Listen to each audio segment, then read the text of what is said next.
All right, we'll call to order the regular meeting of Chisholm City Council for April 28, 2021. Good evening, everyone. Margaret, could you take a roll call, please? Councillor Halverson. Present. Councillor Mikola Raha. Present. Councillor Fountain. Here. Councillor Lance. Here. Councillor Vaki. Here. Mayor Champa. Here. Adopt the agenda. The only item, council, I'm still working on a COVID plan with Larry, so we'll discuss that at our next meeting on item number 4 under myself. So nothing else that came up today that I missed. Mr. Mayor, Go ahead, I'd like to add a second item under my name for opening the Redhead Trail, mostly for discussion and take action if we need to take action. I'm not entirely clear on what action would need to be taken, but we should be discussing it. Yeah, I kind of had a note to myself about Redhead because I was trying to clarify your discussion today because I was confused. That'd be fine. So we'll just call it Redhead Opening. Item number 2. You make a motion, Marty? Adopt the agenda with the 1 addition, 1 subtraction. Yes, Mr. Mayor, I'll make that motion. All right, is there a second for that? Second. Is that Cheyenne or Councillor April? Fountain. April? Okay, thank you, April. Further discussion? Margaret? Councillor Halverson. Aye. Councillor Mikola Raha. Aye. Councillor Fountain. Aye. Councillor Lance. Aye. Councillor Vaki. Aye. Mayor Champa. Aye. All right, the agenda is adopted. Pledge of Allegiance. I pledge allegiance to the flag of the United States of America and to the republic for which it stands, one nation, under God, indivisible, with liberty and justice for all.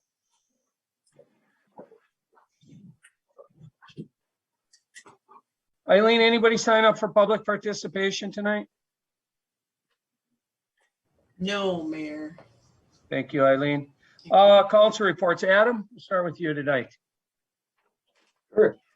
Well, last Thursday, we had a working session to talk about a few things that are on the agenda tonight regarding the job description for ambulance director and the future of the ambulance service in Chisholm. We had a meeting last Tuesday with the LBAE, the local board of appeals and the equalization, I believe it was, but for people's taxes. The long year committee met yesterday to discuss the job description. And last Friday, the campground committee had a meeting to discuss different things around the campground that need to be updated, fixed, changed, code plans, doors, stuff like that. And yeah, things are moving along. And we had our working session last Thursday. So last Wednesday, I was able to partake in my first training in almost a year with the fire department. We took a long time off because of COVID, but we've been working our way back in there. Unfortunately, the council keeps me very busy on our training nights. So I was very pleased to get a chance to get back in there. And yeah, it was very fun and exciting. And that house that was donated to us to work in, we'll be talking about a little later on in the agenda also. So thank you. Thank you, Adam. Cheyenne, report tonight. Good evening. Good evening. No report. Thank you. Travis, report tonight. Good evening. Good evening. Just a couple of things here for me. Like Adam said, the ambulance committee did meet at our last working session. The council asked me to call Longyear and have a conversation with them. I did do that and reported back to the council. So hopefully our discussion tonight goes smoothly after you guys got my notes. Second thing I want to touch on is softball. We are moving along with men's and women's softball for this summer. As of right now, we have 6 men's teams and 5 women's teams, which is the most we've had since we brought the league back. There's some room for growth on the men's side to potentially 8 teams, which would be pretty amazing. So we are projecting our start date for the last Wednesday and Thursday in May. I'll be working with Tammy on that. checking on baseball dates and stuff with the school. So you guys will have a COVID plan from me at our first meeting in May for that. Obviously, just a reminder, there are new CDC guidelines for face masks and for sports, which include the fact that you do not have to wear a mask while you're playing sports. So just keep that in mind when you get the COVID plan. I do have a question for Tammy later on about the construction of the fence. The last thing that I want to talk about is the Kiwanis Club is presenting what is called Project Greenlight. If you haven't seen it on Facebook yet, it is to show support for the children and the kids in our school and their resiliency through COVID-19. It's inspiring from canceled activities to distance learning. Our children have truly adapted to the constant changes in their surroundings. So we are recognizing them and their willingness to adapt to change. The dates of the event are May 9th through May 16th. And what we're asking is that once again, you light up your business, your home, and your school with green. And we are picking Wednesday, May 12th as our Green Day, which happens to be a council meeting. So what I would like to ask everyone on here is to please wear green for our next council meeting so we can as well show our support for the youth. That is all I have, Mr. Mayor. Thank you. Green, I got to pull my St. Patrick's Day shirt out. Just kidding. Thank you. Dust it off. Thank you. April report tonight. Good evening. Good evening, Mr. Mayor. I have no formal report tonight, but I would like to ask everybody to check out the City of Chisholm's Facebook or website of the opportunities that we have for the public to participate in all of the employment opportunities. And also the Chisholm Area Chamber of Commerce has a lot of great things going on that they're posting for Chisholm, including the great things that Travis is doing for the Chisholm School District for the Chisholm, help me out, Trav. Chisholm Girls Club. Miss Chisholm? Chisholm, thank you. Yeah. That's all I have, thanks. Thank you, April. Marty, report tonight. Good evening. Good evening, Mr. Mayor and councilors. I attended a meeting with Trail Builder, rock solid trail builders from Copper Harbor, Michigan, with Stephanie and some of the people from IROC to discuss the maintenance work that we're planning out there with our maintenance grant. And I was also out there this weekend with the IROC and some of the other volunteers helping to clean up and move some fallen trees and things like that. And I did go and inspect the entire trail. Went to the Board of Appeals meeting, working session, and ambulance committee meeting. And that's all I have. Thank you. Thank you, Marty. Myself, I don't have any real formal report tonight, but I did just want to offer my condolences to the family of our longtime Public Utilities Commission clerk, Diane Isaacson, who passed away earlier this week. Some of you may not even know that, but Diane had been an employee for our city for many, many years, dating all the way back to when my father was city foreman. So beautiful woman. Terrible to see her go from such a terrible disease as cancer. It's sad how many people go from that disease. She's going to be missed, and thoughts go out to her family and her husband, Dave, who also serves on our airport authority. So that's all I have. So we'll move on to our reports from our staff members. Mandy, good evening. We'll start with you. Good evening, Mayor and Council members. I have no formal report. I'm happy to answer any questions if anybody has any. Anything from Andy tonight? Everybody must have looked at the agenda and said, maybe we might just need to just keep this thing rolling. I have one quick question. Yes. The old super duper building, I remember at one point earlier this year, we were ready to condemn it basically, but I think I saw some Yes. vehicles there. Are they doing some work out there? They are. They did remodel the whole upstairs apartment of the building, and they applied for a rental license to rent out the upstairs. As far as zoning, that is allowed there. So I did issue them a certificate of occupancy, and they are renting the upstairs unit. Thank you.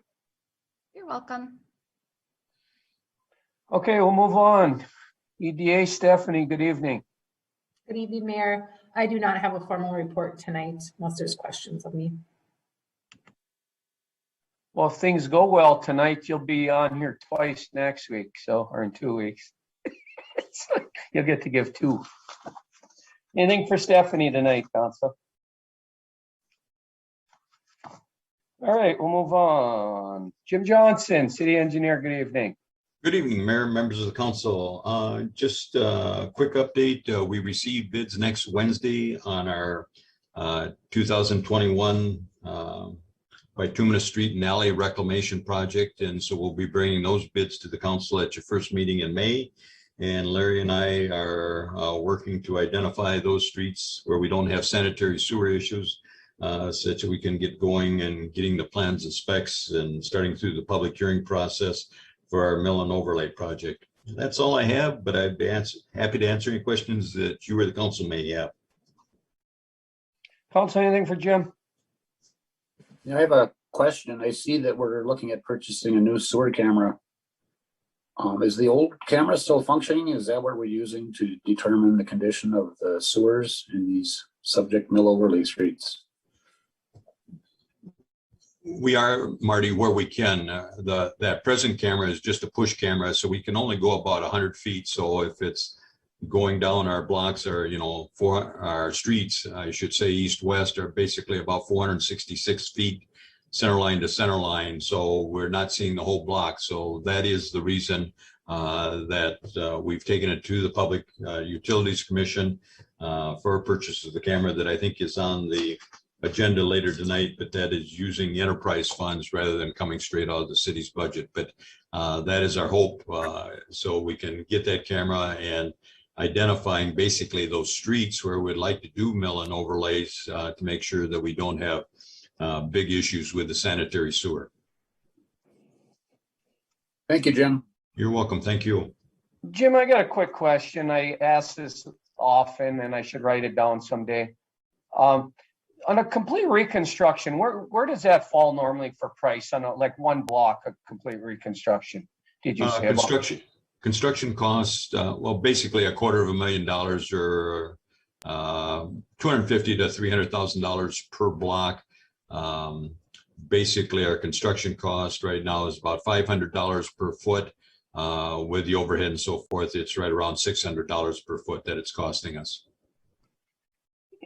How many miles of alley, or how many miles of street we got roughly in town? 40. Did you say like 50 or something? 40. 40? Yes. Just streets, the paved ones? Yes. 40. That includes some of the county roads and the state highway going through town as well. The total street mileage is, I think, about 38 and a half, just under 40 miles. Okay. Thank you, Jim. That's all I have. I just, you always hear about how bad streets are, but you take that 300,000, how many blocks in a mile? About 10, 12. You figure out, 40 times 10 or 12, and then you multiply that by 250, 300,000. It's no wonder when you got about, $500,000 to spend after you punch all the numbers in your budget at the end of the year, that how hard it is to get a huge chunk to catch up. It's pretty clear, but that's all. Thank you, Jim. We'll move on. Hey, Mr. Mayor. Yes, Trav. Quick question for Jim. Just Jim, have you gotten any information or guidance on the American Rescue Act and infrastructure dollars at all, or has anything come across your screen? I know I get some up at where I work, and so I'm just curious if they say you have a shovel-ready project, you should be ready. Stephanie's working on some of that too, Travis. Yeah. Yeah. There was one email that I received today that I passed on to Stephanie and Eileen. Some of that money is going through the state and gets allocated out to the greater metro area and then to to all the counties and then to the municipal state aid cities. And our allocation out of that was, I think, just under $10,400, which is we can apply towards our construction funds. With that, we've got advances on state aid, so it just helps pay it down that much faster is all it amounts to. The infrastructure projects, we've actually, Larry and I have been talking with Steph and Eileen preliminarily that we've kind of identified 5th Street South from about 2nd Street Southwest over to about 2nd Avenue Southwest over to 1st Avenue, about 4 blocks, as really being in tough shape. And we've kind of identified that as being next year's or the following year's infrastructure replacement project. And what I hope to do as soon as I can get the mill and overlay project put together is to go out and get proposals from engineering firms to start the engineering work on that, such that we can have maybe plans and specs sitting on the shelf ready to go yet this fall for construction early next year if those funds come through. Otherwise, we'll just hold on to the plans and specs till we can get the full funding. But we are looking at getting that stuff lined up, and I know Stephanie's got some other projects on citywide facilities that she's looking at as well. Thanks, Jim. You're welcome. Thank you, Jim. Thank you. All right, Larry, good evening. Evening, everybody. Thanks. I'll be brief. I know how packed your agenda is tonight. So, but a few updates. The campground's doing very well.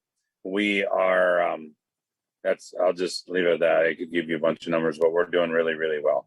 So, even we got people begging. So I'm running some temporary power to some folks that really need somewhere to go. So I continue to work up at the campground there as we get closer to summer here. In the public works world, we're sweeping daily still, both the street sweeper and the sidewalk sweeper. We're cleaning off those aprons and ped ramps and stuff like that. And then we extended our casual labor posting, and I want to reach out to all of you. If you have a cousin or a friend or a family member or a neighbor, somebody that needs a job, to date, we only have 12 applicants, and I've called every single one. I haven't turned one down. So we have 15 positions available, and we only have 12 applicants today. So we're anxiously looking for 3 more at least. So please reach out if you know somebody. And then the garbage can sales continue. I'm working with the city of Eveleth, city of Gilbert, city of Mount Iron, and city of Virginia. And they're all looking at taking some of our surplus garbage cans off our hands that you earlier approved in the year. So I appreciate that, with some private interest as well from some private folks. So, and then I really want to thank City of Eveleth. Come over, and we have a water main. We had a water main leak, we thought, up at by the fairgrounds area. And City of Eveleth has some pretty sophisticated equipment with a guy that's very good at it and likes to do it. And they're able to zone in right to the foot on where a water leak is. So I want to really thank City of Eveleth for sending the guys out in their equipment over. That was really nice of them. And other than that, it's just business as usual. As we get closer to spring here, we place the signs. Chief Manor requested that we make sure to get them up by the end of the month here. Our new no parking 2 a.m. to 6 a.m. on Lake Street. So we were out doing that today on a beautiful day, just plugging away in public works.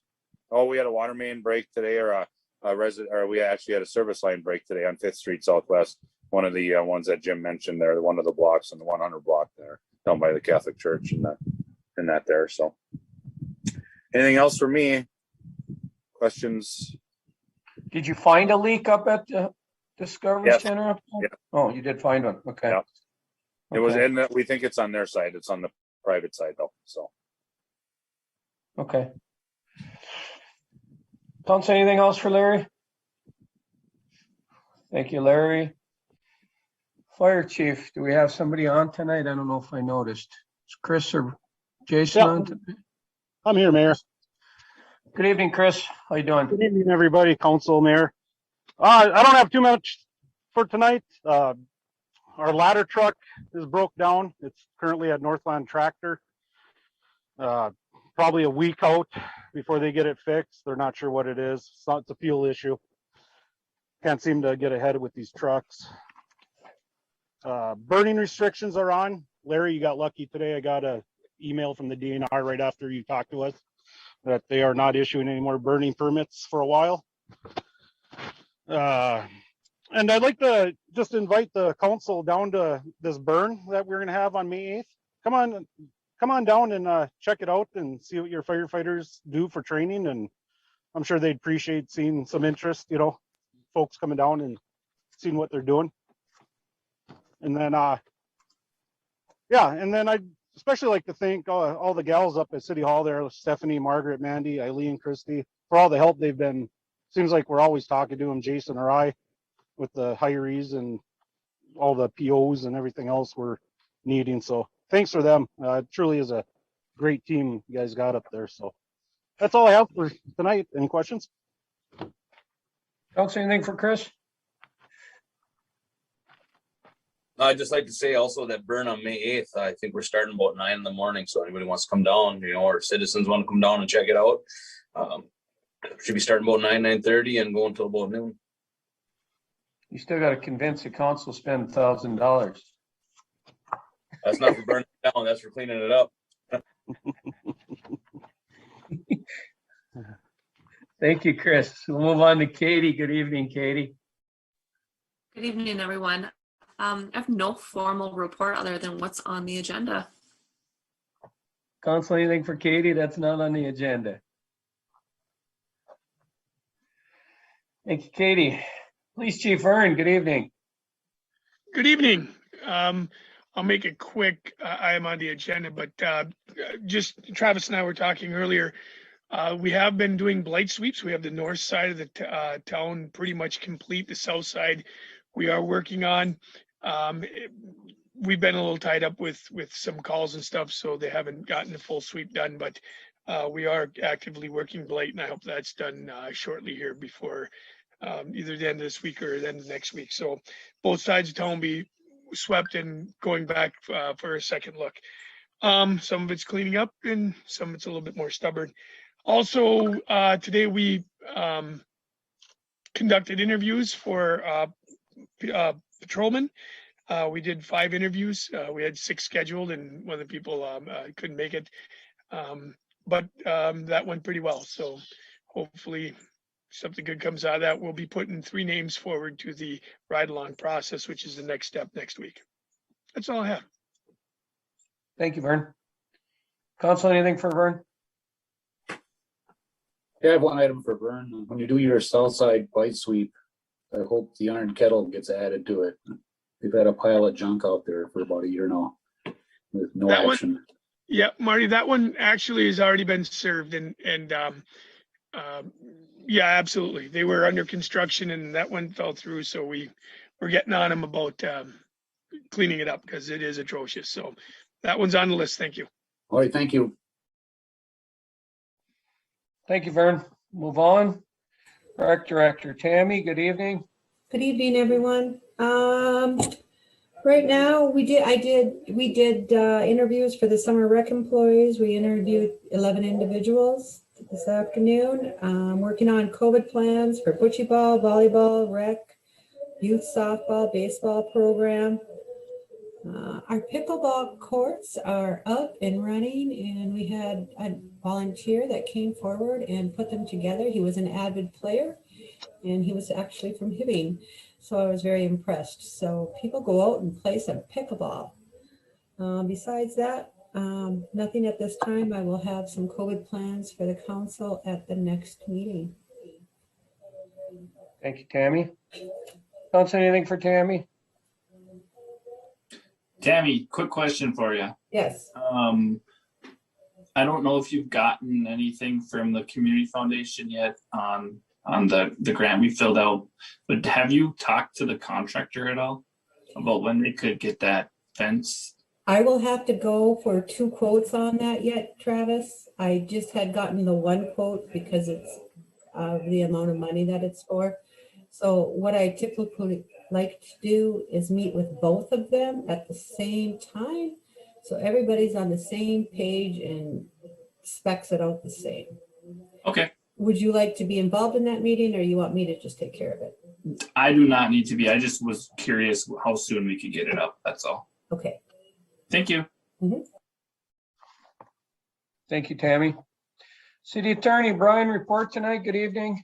Good evening, Mayor. No formal report, but I am happy to field any questions the council may have for me. Council, anything for Brian? Brian, one thing from me. Can you resend out the school contract? It keeps getting, I keep putting it on the back burner. We need to meet and get that done with before the end of this year, get that contract signed. Very good. I'll send out what I have. Thank you.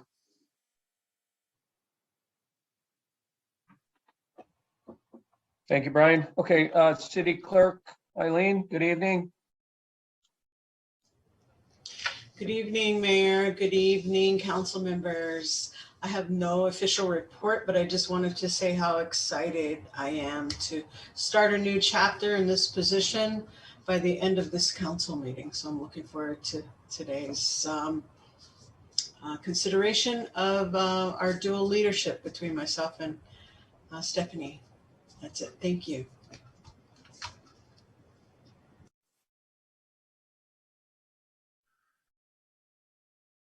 Thank you, Eileen. Let me just read something. Give me 1 second. Oh, man.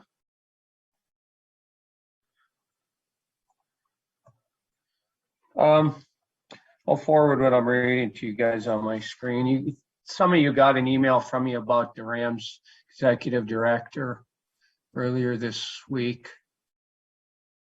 I see that Lois is resigning too. I don't actually know what's going on over there, but apparently I missed something somewhere along the line. So we got some big shoes to fill on that board when we meet again as a Rams board. All right, let's move on. We got a lot of our own work to do here. So move on to consent agenda. These are your list of bills that Eileen sent out a little earlier today. Communications, which are the Airport Authority minutes, the Public Utilities Commission minutes, minutes of the previous city council meetings, the approved minutes, which are April 14th, 2021, the regular meeting, April 14th, 2021, working session, April 20th, 2021, local board of appeals and equalization, April 22nd, 2021, working session, payroll and overtime. Could I get a motion to accept the consent agenda? I will make your motion to accept the consent agenda. Thank you, Travis. Is there a second? Second, Marty. Thank you, Marty. Any corrections or anything? You seen issues with the items in there? If not, we'll ask Margaret to take a vote. Counselor Halverson. You know what? On second thought, I thought I did see something in the minutes. April 14th council meeting under the Lisa Donauer item. Candidate 4 is missing from the tally, and I believe they got 6 votes. So I would amend the motion. I'll see if we could get the motion amended with that correction. Margaret, did you understand what Marty meant there? Can you repeat that, please, Counselor Halverson? Yeah, on the search for the administrator, where they tallied the votes, the missed candidate number 4 is not listed in the tally, and they received 6 votes. Thank you. Under I Liza. will amend my motion. Okay, so we have a motion of support to accept the consent agenda with the one correction. If there's nothing, I'll ask Margaret for a vote. Counselor Halverson. Aye. Counselor Michelaraha. Aye. Counselor Fountain.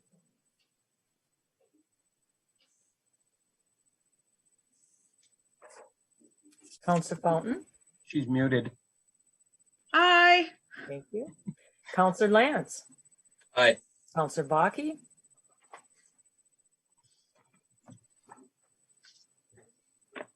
Aye. Thank you. Counselor or Mayor Champa. Aye. Okay, that motion passes. All right, let's get into this. Right into new business with Stephanie. Shouldn't be anything on here. It takes too long tonight. We should be out of here in a half hour. Get on to the first one. Comprehensive Plan Community Meeting, Council attendance. Steph, you want to get everybody up to speed on what you're hoping to do there? Sure. The SE group is holding a virtual comprehensive plan community meeting on Tuesday, May 4th from 5:30 to 7 o'clock. I just wanted to bring it to council on who of the members would be joining that meeting, so we didn't have a meeting issue with the amount of attendees. Stephanie, what time did you say it was again? It's at 5:30 to 7. I don't think I'm going to be able to make it, so I don't think you have to worry about me showing up. Are we going to get some council people or anybody planning to attend at this point? I was at the last one. I'm willing to attend this one as well. Marty. We could have 3 without issue here if you guys want to listen in or whatever. Counselor Fountain. And I believe Cheyenne is also on that committee. Yeah, I am willing to attend if nobody else wants to or isn't able to make it. I would be happy to.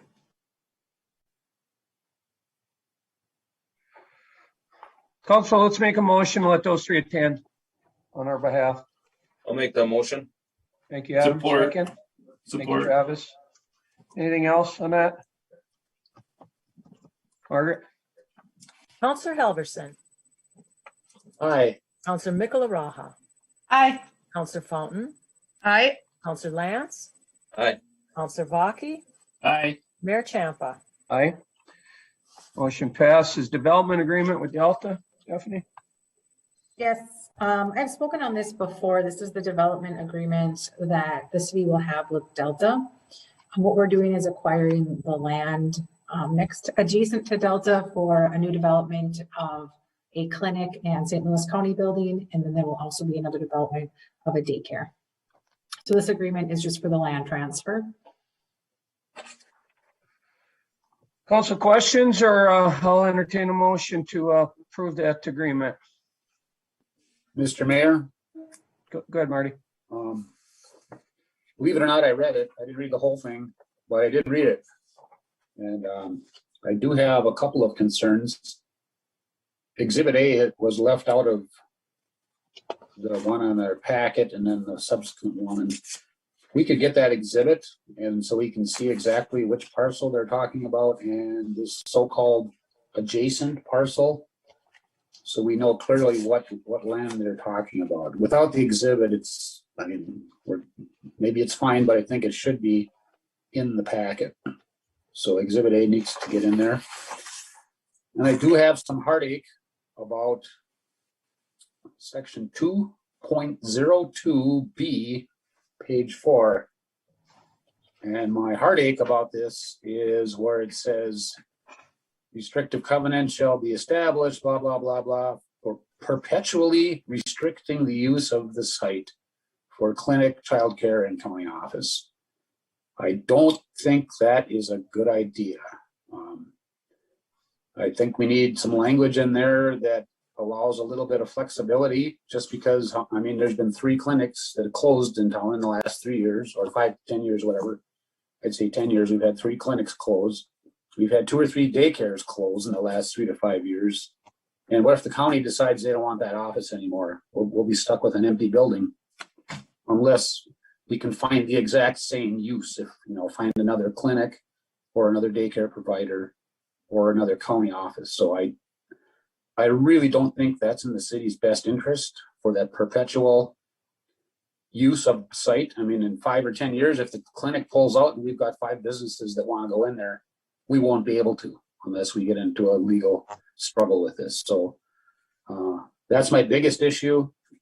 And then right above that, section 2.01, they're talking about, there's no wells there, there's no septic systems, there's no, whatever else, tanks, underground tanks. And they have a big disclaimer in there that says only Delta's representative will be discussing those issues. And that's fine, but I think we're going to have to get somebody like Northeast Technical Service to do a due diligence on that property. And that's something that we can do after we receive the property to make sure that they can do, it doesn't take long, it doesn't cost much to research if there's any wells on the property or septic tanks or storage tanks. But I think we should do that just to make sure we know what we're getting into. But Attorney Lindsay, maybe could you shed some light on that paragraph B 2.02? Is this something that's very common language, or is it something that we could say we could agree with or negotiate with Delta if the clinic pulls out or the daycare pulls out and we're left with empty storefronts? Thank you. Again, and Mayor, if I may, I think I can address Councilor Halverson's point. In working through this agreement, the language that was added there, I think Delta wants to ensure that the project that's intended, that is explained to them, is the actual project that goes in there. And inserting these types of restrictive covenants are the vehicle that you commonly would legally use to accomplish that goal. And on the back side of it, if for some reason the project doesn't work out, those restrictive covenants, I mean, they do run with the property, but can be released, and there are ways that those can be modified. But I think what Delta is telling us here is that they're willing to provide this property to us on fairly reasonable terms for this particular project, but they want to make sure that this is the project that they get.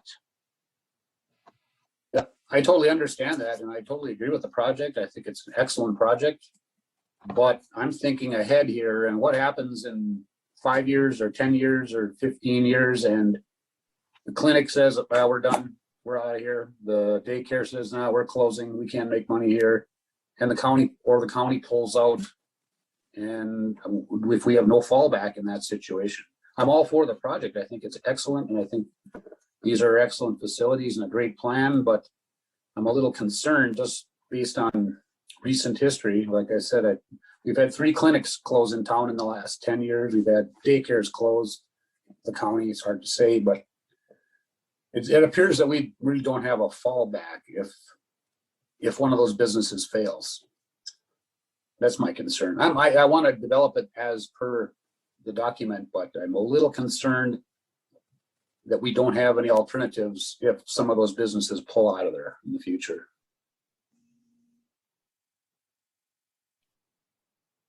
So I'm not sure if there's any type of a language or discussion we could have with them and say that it could be reviewed upon bankruptcy or failure of the businesses, that it at that point could be reviewed for an alternate use, if some other business wants to go in there.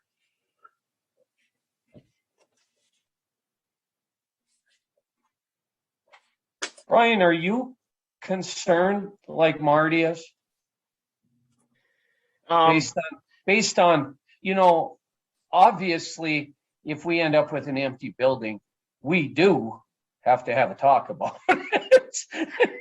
So that has to happen, and we're going to have to figure it out at that point, right? Right. But so, I mean, are you concerned? I mean, at this point, I completely understand the concern that Councilor Halverson has, and it's a good concern to have for forethought. We could always go back to Delta and talk with them, but the impression that I got through the negotiations, through the conversations that I had with their representatives, they're very interested in this project because it brings, number one, a lot to the community, and number two, it brings a lot of benefit close to their employees. And I think that's what they're looking for. They have some interest, I think, in controlling what types of businesses would locate there. We could request some additional language that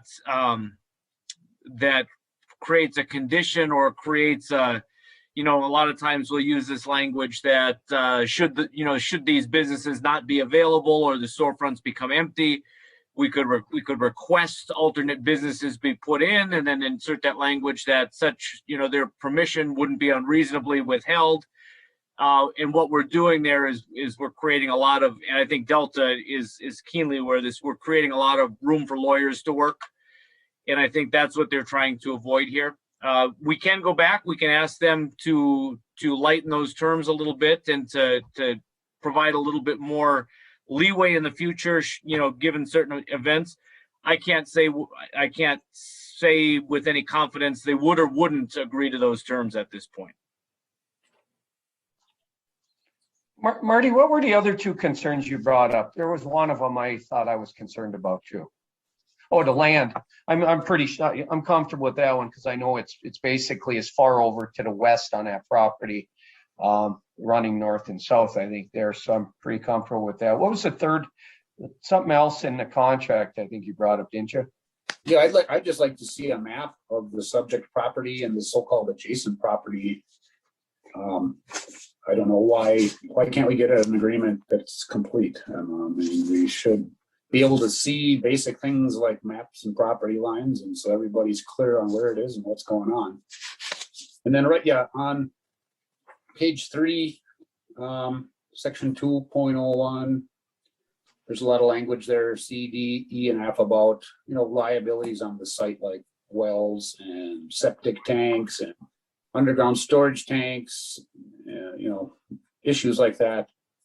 And I know typically an environmental consultant will be brought in before the project proceeds, and they'll research any public documents or history of the site to try and ascertain if there are any of those facilities on there, because that just adds some project costs. If you go out there and you find a buried tank that had petroleum in it, well, yeah, it costs some extra money. And that's okay, we can take on that responsibility. I just want to make sure that as we go forward that we do engage an environmental consultant to do that work for us before we proceed with design. Mr. Mayor. Go ahead, Stephanie. I just want to address some of that. Marty, we do have some funds set aside for site work. We were just waiting for to get the land from Delta before that site work started because we didn't have a land agreement to access it. And I apologize for not having the map in the packet, but I can send that out via email. I do have that information. Okay, yeah, thank you. If you could send that map, that would be helpful. And I guess my opinion is I think we should have Attorney Lindsay discuss with Delta what happens if these businesses don't show up, or what happens if they bail out.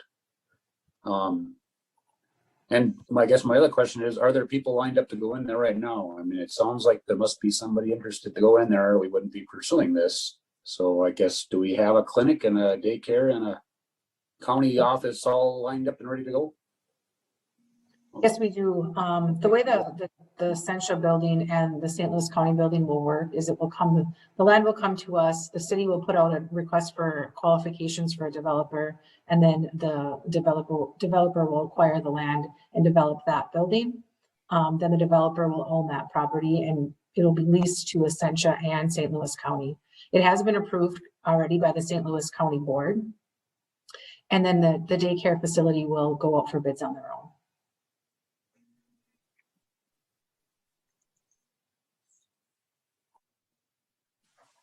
Thank you, Steph. You're welcome. Yeah, hey, Brian, so I guess I am in agreement with Marty. Maybe if we don't have to change the language, maybe just add one more sentence saying in the event businesses fold or whatever, conversation with the city needs to be had, or, something in there. But I don't think you need to modify the language necessarily, but maybe just add in that little, see if they'll add in something. Just my thought.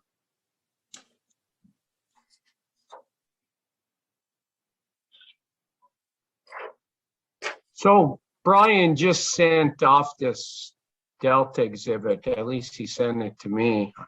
I don't know why it won't let me send it anywhere else. I was going to send it to Marty. I'll keep trying. Brian, did you send it to everybody or just me? I did not, Mayor. I sent it to Councilor Halverson, yourself, and then I copied Eileen to distribute to the council more fully following the meeting. Oh, okay. You know why? I'm trying to type on my laptop and it's on my main computer sitting right behind my laptop. I'm trying to use the mouse to run my laptop. I'm just I should have it over there. Okay. So anyway, Marty, you should have that if you look in your email too. So what do we want to do? Stephanie's been waiting for this thing, the Iron Range resource. Everybody's waiting to get this project started, but I certainly understand Marty's concern as well. If you want to, I guess we hold off 2 weeks and we try to have them make one more call to Delta and see if we can clarify that a little bit. That if the intent is that the original purpose, and we can have a talk later if something happens. That's what we're looking for. I would be okay with that if you guys want to hold off. But like you said, I think they're ready to start pounding stakes in the ground. So it's up to the council. Is it possible to approve it and with asking Brian to make that phone call just to make sure that if that does happen, that we can have a conversation contingent, is there a way that we can word it? Well, at the end of the day, we're going to have to sign up. We're going to have to approve the right contract, right? We got to look at it if it's changed. Oh, that's true. We really have to present it to the council to actually look at whatever changes made. So if you guys want, I guess we can direct it to the attorney to make that call. We'll bring it back. Hopefully we can get it back by the next meeting.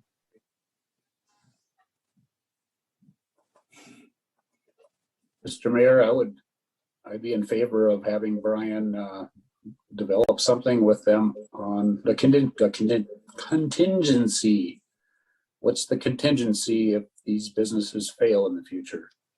And how does that restrictive covenant, does that restrict us that we can only ever have a clinic in there forever and ever and ever and ever and ever and ever and ever? That's what it says. And daycare, I guess. Well, what if the daycare closes and the only other business that can go in there is daycare? I don't know. I don't know that we want to restrict the future, in case these businesses fail. And businesses do fail. Clinics close, daycare centers close. It's a fact of life. That a motion directed to the attorney? Term called perpetually, that means forever and ever and ever and ever. Infinity, it goes on forever. So I would say we got to get it right before we approve it. So that's a motion, right? That is a motion. I'll direct it to attorney to make that call. Second for that motion? Support. Thank you, Adam. Further discussion? Margaret? Counselor Halverson. Aye. Counselor Michelaraha. Aye. Counselor Fountain. Aye. Counselor Lance. Aye. Counselor Vaki. Aye. Mayor Champa. Aye. Okay, that motion passes. Brian, no issue there. You know what your marching orders are? I do, Mayor. It's trying to clarify, like you said, if we lose the county, it's hard to find another county in St. Louis County. Things like that. So obviously we all know that what we're trying to build there right now, but we're thinking about what happens in 10 years if something goes south. So, all right, good. We'll move on then. Last item under Stephanie, Chisholm Iron Trail Campground rules and regulations. Pretty straightforward.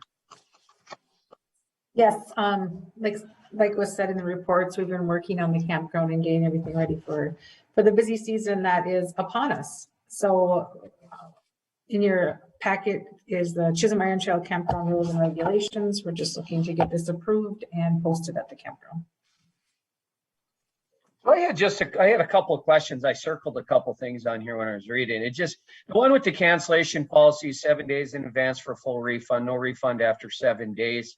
That no refund after 7 days seemed like it confused me a little bit.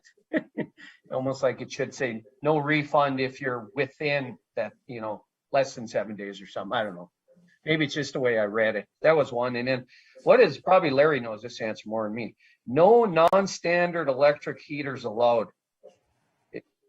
Do some things have electric heaters in them and we don't want electric because they just use too much electricity? So that's why everybody uses propane, or what does that all mean? Yeah, it means that we don't want the space heaters in there, Mayor. Like, for example, we could get a November or a December a long-term seasonal camper And, you know, it's cost $375 a month, but they could use $300 in electric by using space heaters and not their propane. So sorry about that. Oh, okay, that's clear, okay. But- Council, want to make a motion to approve the guidelines? I think they're pretty straightforward. Stephanie, I'm trying to get to the page here. I apologize. 39. Wasn't one of them, wasn't it a $15 charge still, Stephanie? Didn't we change that? I'm sorry, I don't, The cancellation policy. yeah. It was Yes. a $15 charge and then before 7 days. Yes, that's correct, right, Eileen? It was a $15 charge from Camp Life. Cancellation policies is 7 days in advance, $15 to cancel. No refund if you do it within 7 days. Right, we need to add that $15. That just got missed, that's all. Okay, I'll make the motion with that change. Support Nicola Raha. thank you, Adam. Thank you, Cheyenne. Further discussion? Margaret? Counselor Helverson, Aye. Counselor Nicola Raha, Aye. Counselor Fountain, Aye. Counselor Lance. Aye. Counselor Baki, Aye. Mayor Champa. Aye. Okay, that motion passes. Thank you, Stephanie. We'll move on to Larry. Policy for annual driver's license check, pretty straightforward. They brought it back now with the policy that goes along with the form, so. You couldn't have said it more Larry, clear, Mayor. That's exactly. We've had some previous conversation about it, and the council directed Attorney Lindsay to come up with a policy to go along with the form that was recommended by our Insurance Policy League of Minnesota Cities. So you couldn't be more right. council motion to accept the policy for annual driver's license checks. I'll make that motion. Second, Counselor Fountain. Travis, thank you, April. Further discussion? Margaret? Counselor Helverson, Aye. Counselor Nicola Raha, Aye. Counselor Fountain, Aye. Counselor Lance, Aye. Counselor Baki, Aye. Mayor Champa. Aye. That motion carries. Minnesota power rebates for LED lighting. Is this supposed to be an action item, Larry? No, I apologize for that. Also, Mayor, I did catch that right before you said that. It's really just informational. I actually promised the council before the new council came on, and so I have reached out to former councilor Campbell and Barta and thank them for their support as well. And really, I promised an update to the council, but we were really waiting on Minnesota Power to send us the big rebate, the big $13,000 one. And I think it was a fiscal year type thing or something, but we did receive it. Eileen sent me an updated, Eileen tracks all this. So I appreciate that, Eileen. And Margaret for resending the color copy that everybody received. And just really a thank you. And just to note that, you know, when we present these things to you, that those funds are coming back to the city in rebates, besides the instant energy savings. And then, you know, an LED bulb arguably lasts 10 years without any maintenance at all. Our employees are doing other things than changing light bulbs all day long. So I just wanted to get it out there as I said I would, and show the council some of the other things, the rebates that are coming back to the city on these efficiency projects that we're doing. Thank you, Larry. Good job on that. Thank Council, you. anything on that item before we move on? Great job. Well, those are excellent initiatives. Very good. Good job. Thank you. All right, last item under Larry is came out of the Public Utilities Commission, a better camera for doing some better exploratory work underground. Something they've wanted to buy for some time, and I believe they really did their homework on this item, having looked at a number of items. So, Larry, you want to follow up on that? Yeah, and I won't read it, you know, bullet for bullet there. But you're right, Mayor. We've been working on this for over a year, or something I'm not real familiar with, and had to learn about it. And the staff did their due diligence. We had vendors from all over with their cameras. We tested the same sewer lines so we could really see what camera does the best job and stuff. And then when the mill and overlay, we weren't ready last year to purchase. And then when the mill and overlay came up, and we really got back into it. The Public Utilities Commission came on board and said, yeah, especially after we identified the 450 deficiencies from that smoke testing. And then, and really it's been a work in progress for over a year. The other thing I wanted to share is it does come out of the sewer enterprise funds, and there's a sizable savings account on that side of the business, and doesn't come out of the general fund like we talk about more often. It was, if I could recommend a depreciation, it'd be 15 years, but it's probably more of a 10-year, according to Administrator Za there. It's probably a 10-year depreciation. So it would actually cost the sewer department itself about $8,000 a year. And to Councillor Alverson's, I appreciate his attention to the detail there. The camera we have now is like pushing a frozen rope. It's a straight camera. You just push it down, and it can only travel 60 to 100 feet. If it grabs anything or hits anything, it just stops, and you're just pushing this frozen rope. Well, this is actually travels, and you can stop right at a sewer lateral, and you can watch for some pumps in people's homes. There's a lot of different uses. The other thing this does is it travels along, and it has a handheld that you travel, and you can identify a break, and you can have his handheld, and you can put an X right on the street where it is. So it's really about having the right tool for the job, and that's why I'm presenting it to you right now. Because of the dollar amount, it comes to council. It was decided and approved at the PUC, at the Public Utilities Commission meeting, but by city policy and stuff, it does automatically come to the council because of the amount. So looking for your support. I'll make that motion, Mr. Mayor. Thank you, April. Support. Thank you, Travis. Council, further discussion. I think this is an item we really do need here now, especially with our pending projects or pending repairs. So that'd be my opinion. So I think this is a good time for it. Mr. Mayor? Yep, Marty. Yeah, I fully support it. I think it's great. Good job, Larry. Just a couple of thoughts on our infiltration inflow. I apologize. I didn't go through SDH's report in detail, but just a couple of questions and thoughts. One thing I used to do when I was a city engineer, we'd go out in the middle of the night when you'd theoretically have very little flow in the sewers and start popping manhole covers and taking notes and look for a lot of clear water coming in when theoretically there shouldn't be a whole lot of flow. It's a good trick to, you can do it during a dry period and then go out there during a wet period, and it might be eye-opening, especially some of these problematic areas. And I guess the other thing is looking at these flow numbers, I'm wondering if we shouldn't have the flow meters recalibrated. Just make sure the water plant flow meter is functioning correctly. Maybe it is, maybe they have standards and they check it. And where do we measure the sewer flow? Is that over at the plant, or where do they measure it, and have they calibrated their meter? Because sometimes that's a simple thing that people forget about, that, hey, the flow meter wasn't calibrated, so the numbers can be way off. Maybe they've done it, but just a thought. And but I think the camera's a great purchase. Thank you. I appreciate that, Marty. And then I would follow up to it. Jim's probably smiling a little bit right now. Bill Manny he thought that there's no way that these numbers are correct. There's no way they can't be. Their meters have to be up. And we actually confirmed our flow meters with theirs. We had 5, and then it all goes into one lift station, then goes over to them, and then they recalibrate it. And it was amazing, in the millions, how close it was. I want to say it was within 30,000 gallons or something. And we had a rain event. I think it was over 4th of July or right before the 4th of July last year. We took in 2.6 million gallons in a day. And the flows were within 30,000 gallons on both meters to compare. But you're right, they do get calibrated and stuff, and they were calibrated. So it's interesting you say that. So appreciate it. And then really the council, for that on that page 48, I always give you those numbers because they're just staggering numbers. Again, the water plant puts out 280,000 gallons a day, what Councillor Halverson's getting at. What do your water plant? Treating water, flushing toilets, taking showers, baths, washing dishes, 280,000 gallons a day. That's about what we average in City of Chisholm.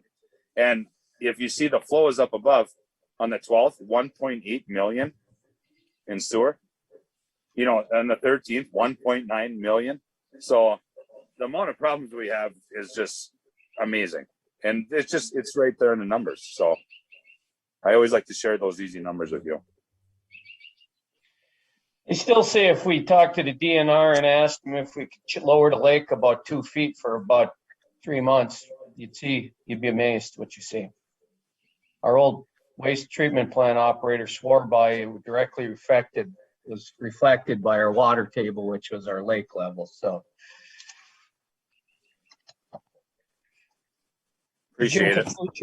Our old city engineer, Jim Kaslucher, back in the day, actually had put together a proposal to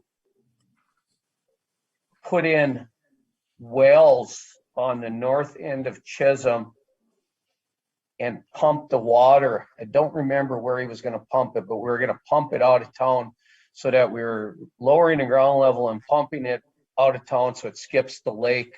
And the DNR wouldn't let us do it. That's how sure we were that the lake level the water table had to do with all this. So, all right, good.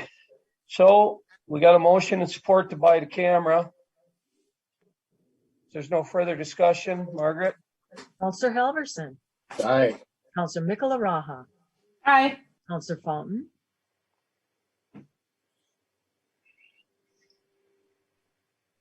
Counselor Fountain.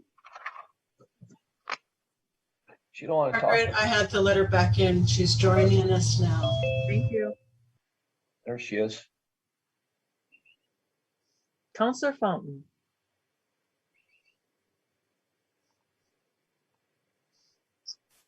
Can you guys hear me? Mm-hmm. Yeah, we can hear you, April. Okay, you need an answer, right? Yes. Yeah, we're voting on a camera. Yes or no. Okay, aye. Counselor Lance.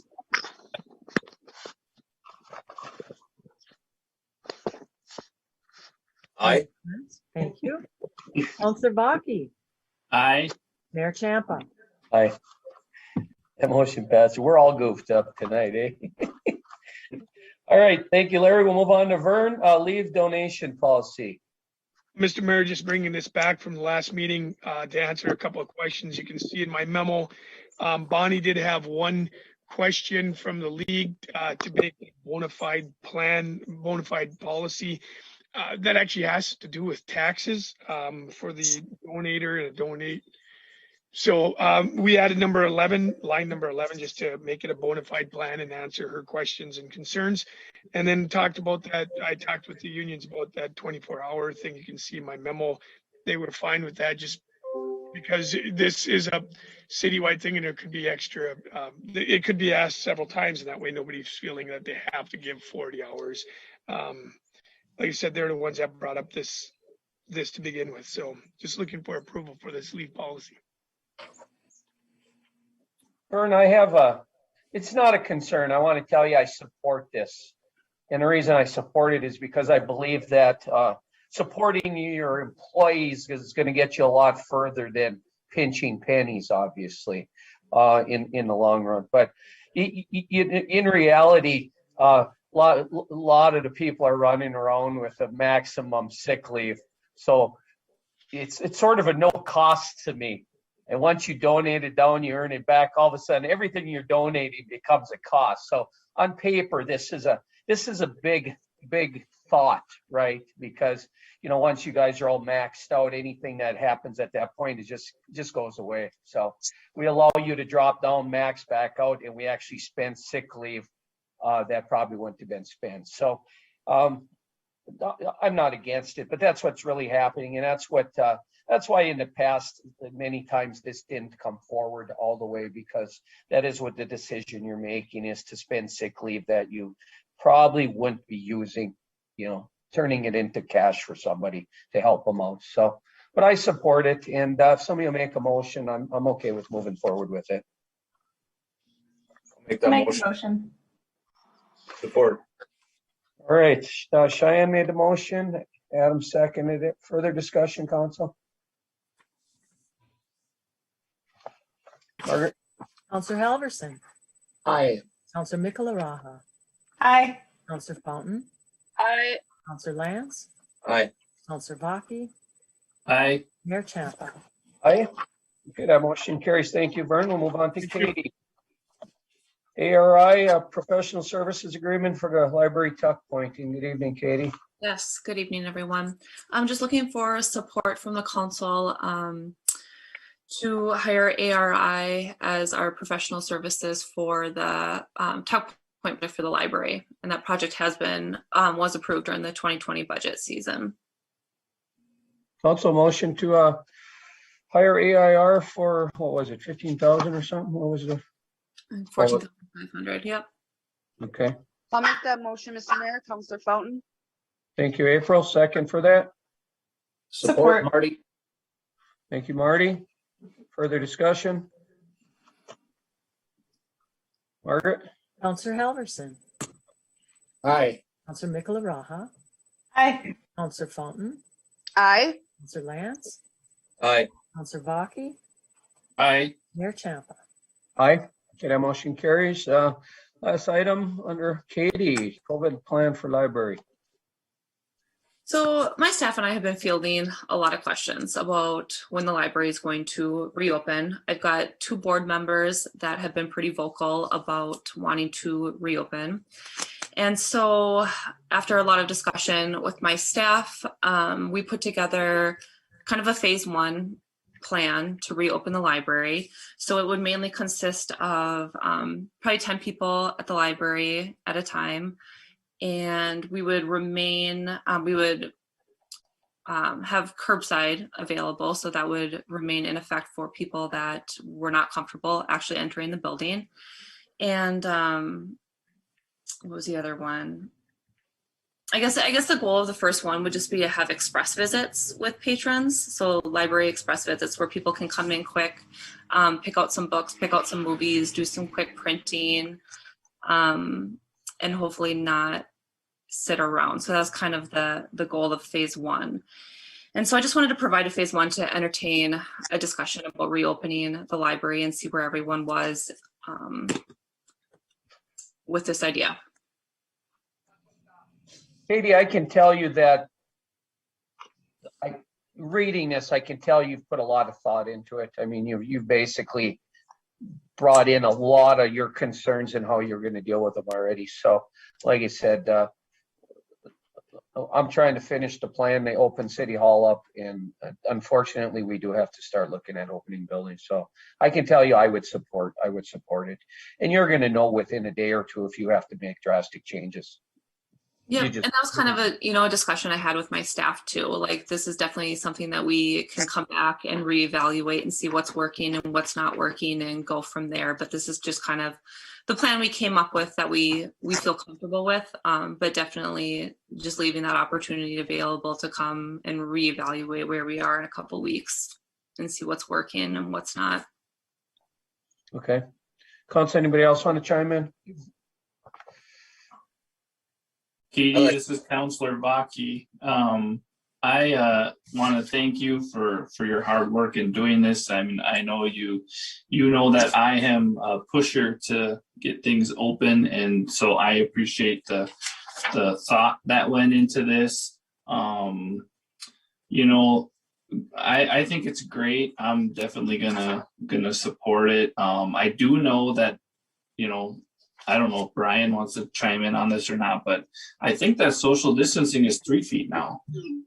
I think for some things it's 3 feet for, there's different things. So I think you covered everything. I read it as closely as I could. I think your cleaning and sanitizing should be okay with anyone who reads this. So great job on my end. You certainly have my support. Yeah, I can echo that. I think it's great. I especially love your summer programming, working outdoors as much as possible. And thank you very much. Oh, and thank you for bringing that to my attention, Adam. So this is a COVID plan not only for reopening, but also summer programming. So our goal with summer programming this year would be to have outdoor story time down in Kiwanis Park, and then also have like passive programming available. So like set up like scavenger hunts or hula hoop stations or bubbles, or more of like a passive programming idea. So that's also included in this COVID plan.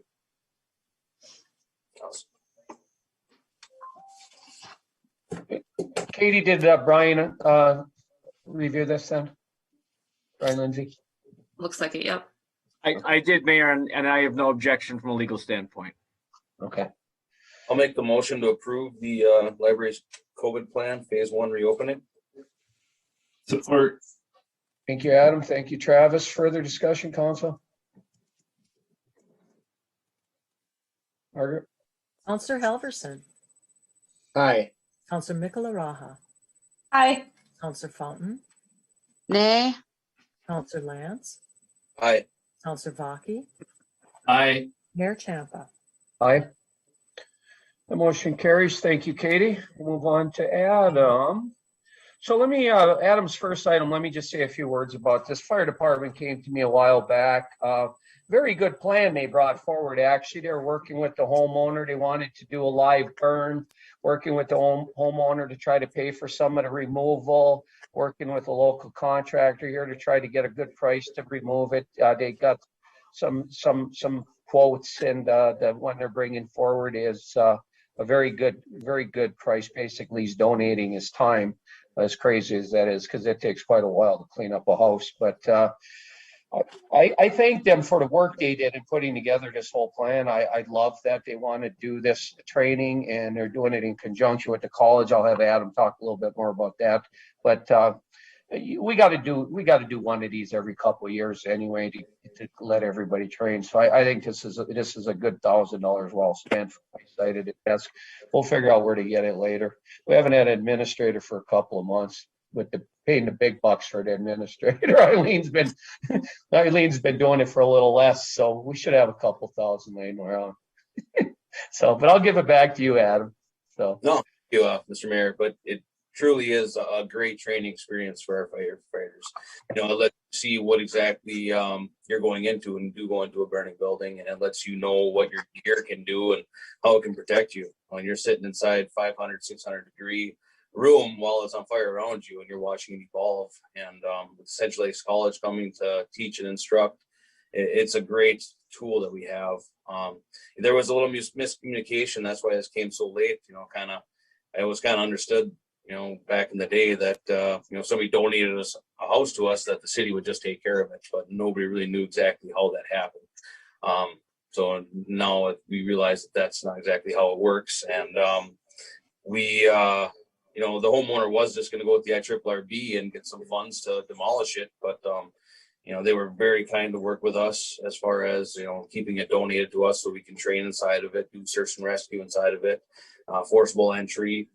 But, yeah, so we're going to take care of the, you know, the cleaning of it, which is, you know, as they say in the street, Mark Rippon is doing us a solid. $1,000 to come and do this is just, you know, he's donating it. And so thank you very much, Mark, for your support. And the homeowner is going to be in charge of paying for the container, which is probably about $700. So that at least they'll have a little bit of skin in the game also. But we went through it and we pulled out a lot of the appliances, a lot of the duct work, flooring that needed to be removed out. So we took care of that for them. And, you know, everything's been marked and labeled and donated and, you know, contaminated and disposed of. So yeah, if anybody has any questions, again, we're looking to burn this house down May 8th. Hopefully it's a good day, you know, weather permitting. If it's not terribly windy and pushing smoke in somebody else's house, that would be the only thing that would deter it from happening. thank you, Adam. Council, somebody want to make a motion to put that $1,000 forward to pay for Mark Rippon to do the cleanup for us after they're done training? I'll make that motion. I'll second that, Mr. Mayor. Counselor Fountain. Okay, thank you, Travis. Thank you, April. Council, further discussion? Margaret? Counselor Halverson, Aye. Counselor Michelaraha, Aye. Counselor Fountain, Aye. Counselor Lance, Aye. Counselor Baki, Aye. Mayor Champa. Aye. All right, the motion carries. Adam, before we start this discussion, I just want to just remind everybody that we're talking about these next two items, we're really talking about kind of a hot button item with friends, relatives, neighbors, our fellow citizens here that are, you know, work for that business mainly because they care for people. So try to be respectful no matter what we decide to do here. So I'll turn it over to you guys, actually you and the committee. Yeah, so if you don't mind, I'll start. And absolutely, we're talking about a service that's been run for 38 years. It's been run successfully. It's been run by the citizens of Chisholm, the volunteers that have stepped up and put forth their time and effort and, their care and love for the community. So this all came about and it started January 27th. We had a council meeting right before we were going into a 95% meeting about the public safety building. The conversation was it's too expensive. Maybe it's too big for what we're utilizing it for. We need to go back and tone it down. We need to figure out, what exactly we're using this building for.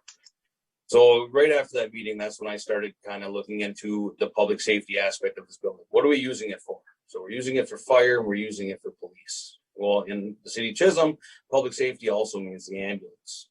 So when I started looking at, okay, well, what would it look like if the city, took back the ambulance service and that was incorporated inside the building? I knew that the contract was up in December, but I figured I'd start the conversation. So I started talking to other communities that run their own ambulance service. I talked to other administrators that run cities that have their own ambulance service. And, I think it's going to be a very, very viable and feasible option for us to take. Knowing that the contract was up in December, that's when we started looking at everything in the city. And, I just think that when the service switched in the early 80s, it was probably the best thing for the community and for that business. It had a good model for the time, but it's a model that's not sustainable for our future the way it is now. When we're looking at everything and we're trying to recruit new EMTs and new volunteers, volunteerism is a thing of the past. It's very low. That's why there are only I believe 9 or 10 EMTs in our community. There's only 6 out in French. The fire department has always had a hard time trying to get people in. It's something that's going away, especially with the new generation.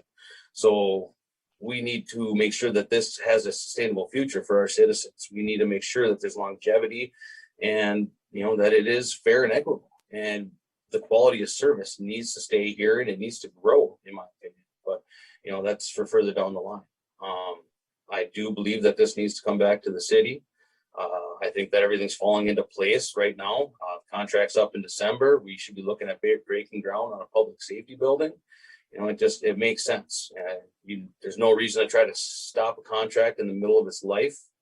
So I just think that we need to seize the opportunity.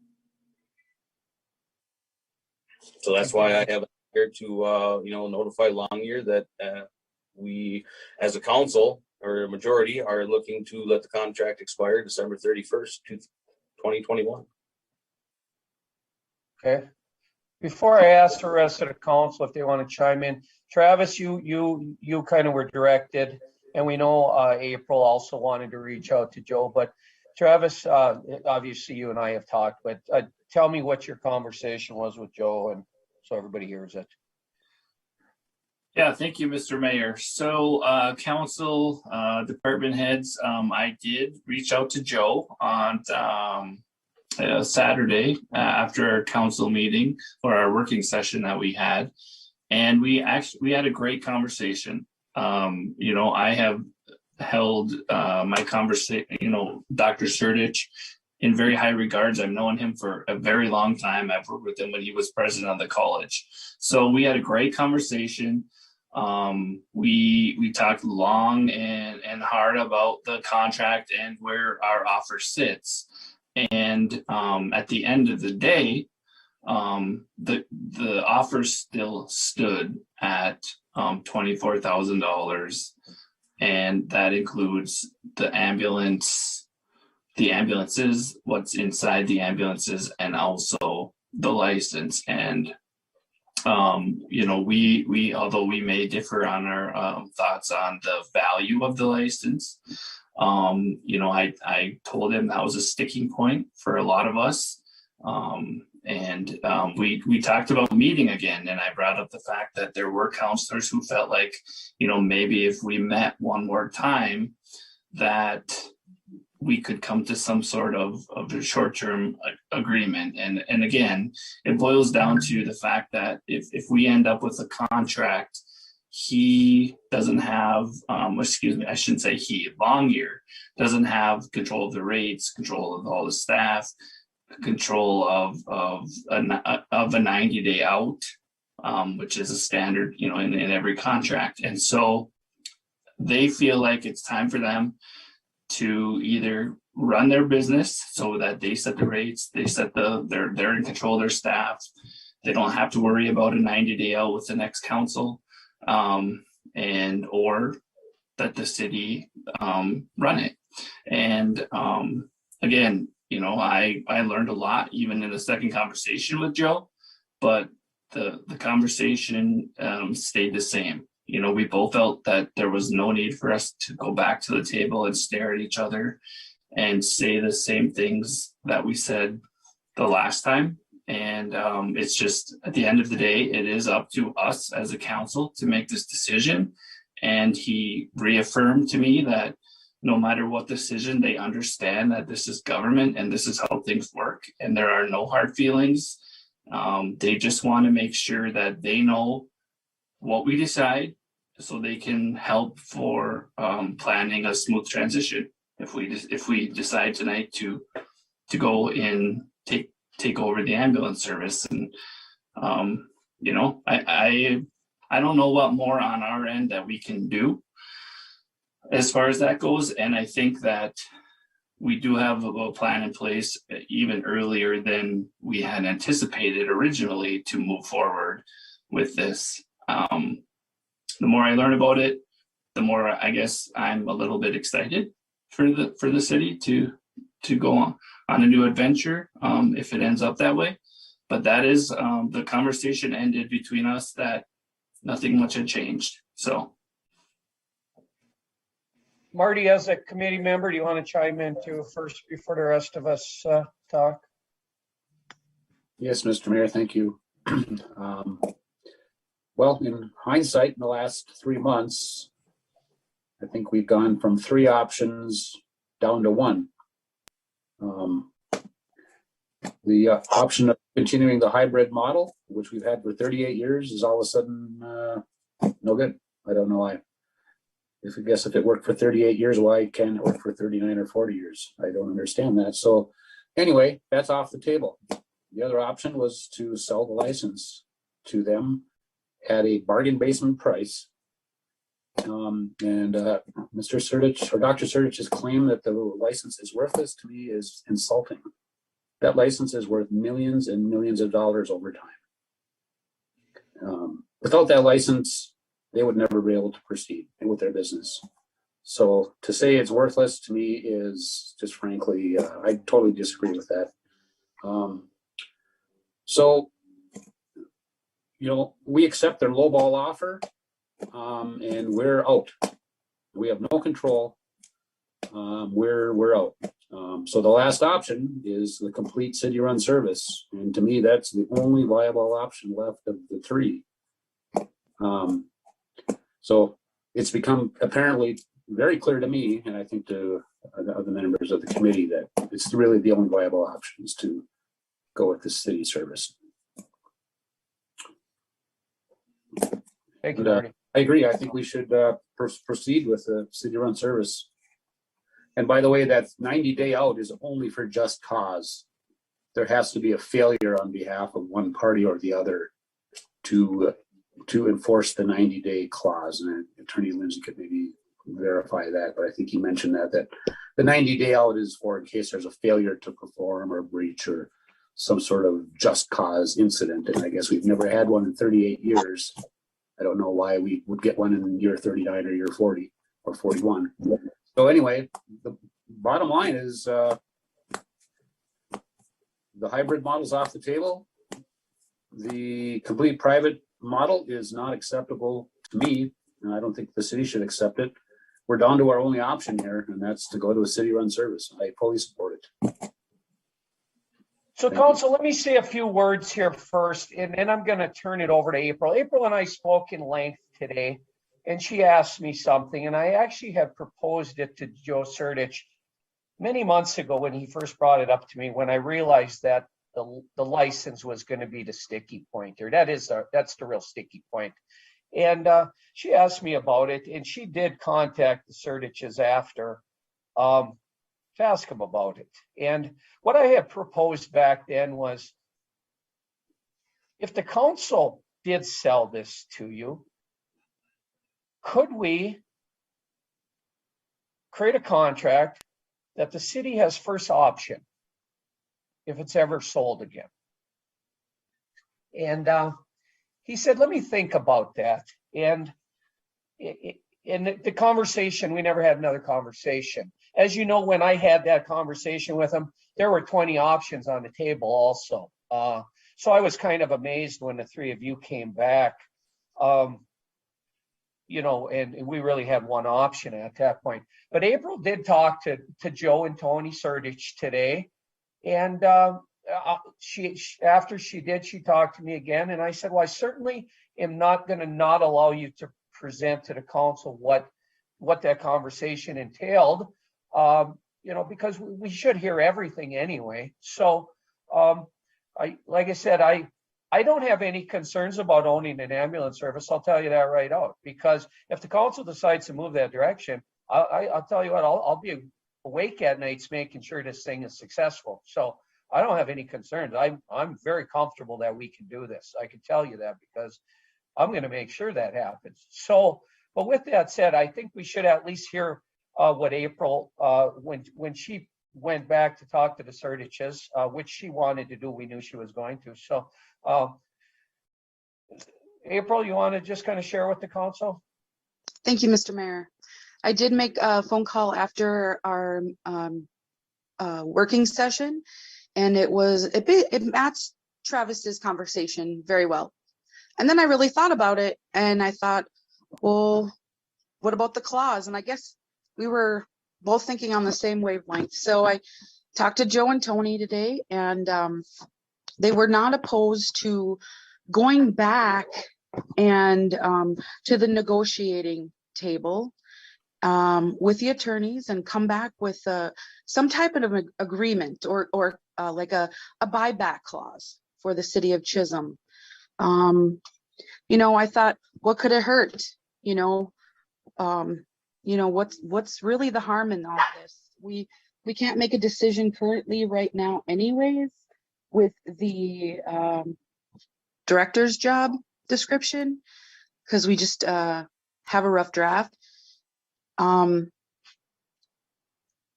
I thought I would bring this to the table to see what all of you have thought, if we could discuss this.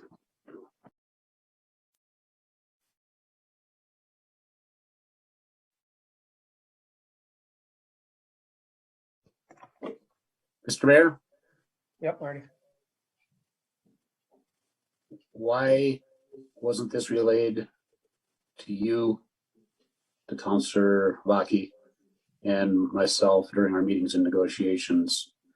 We've gotten the same message from them. You got the message. Travis got the message twice. I got the message. It's always been the same. So why now all of a sudden, oh, by the way, oh, now we're willing to renegotiate? I don't get it, and I don't like it. Councillor Helverson, Mr. Mayor, can I speak to that? Oh yeah, definitely. Yeah, I think we, you know, like I said, we need to have the conversation, like you said, Dave, because I did originally bring it up to Joe that, you know, and you did ask him. So, and like you said, Councillor Halverson, it happened at like 5:15 today. So there wasn't a lot of time to bring it forward before this. Yeah, it's unacceptable. Yeah, but go ahead, April. Councillor Halverson, I was the one that brought it forward today to him. He didn't bring it forward to me.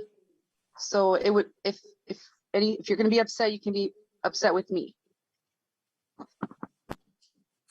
Yeah, So, Mr. Mayor. Yes, Travis. All right.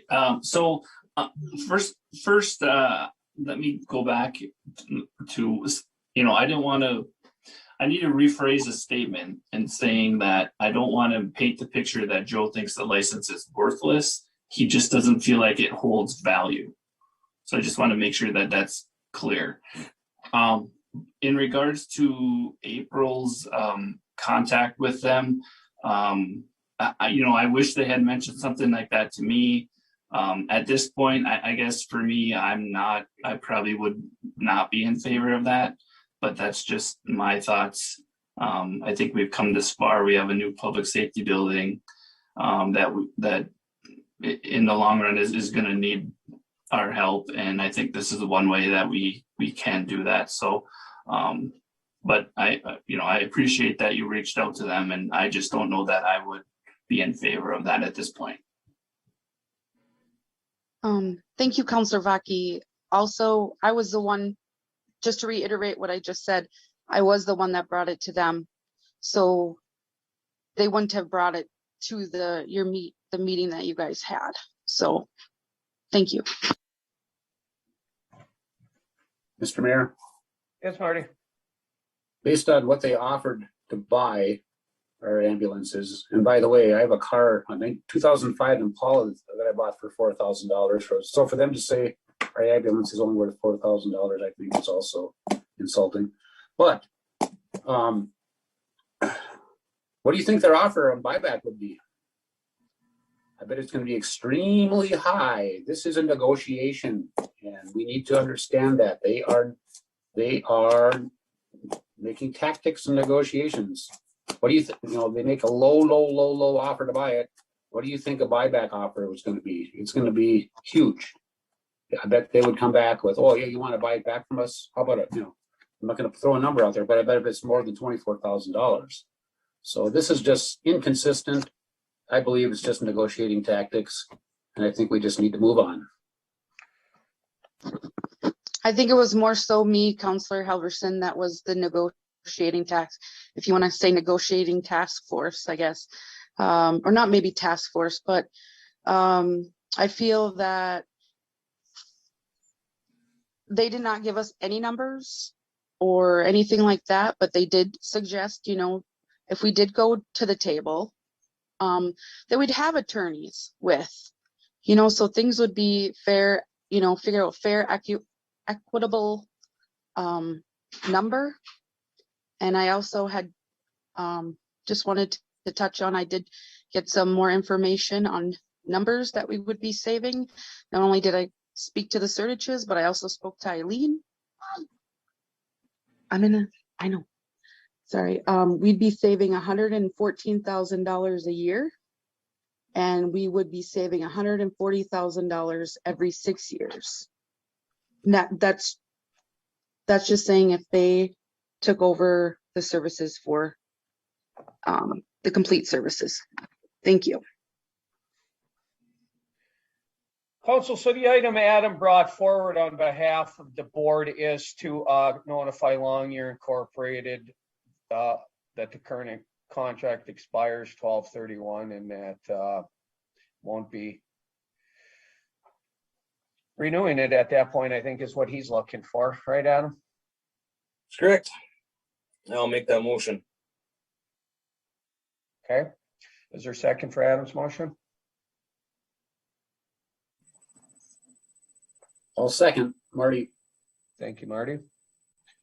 Additional discussion? I think we should probably have Cheyenne hop on and give her thoughts anyway, since all the rest of us did. If she's willing.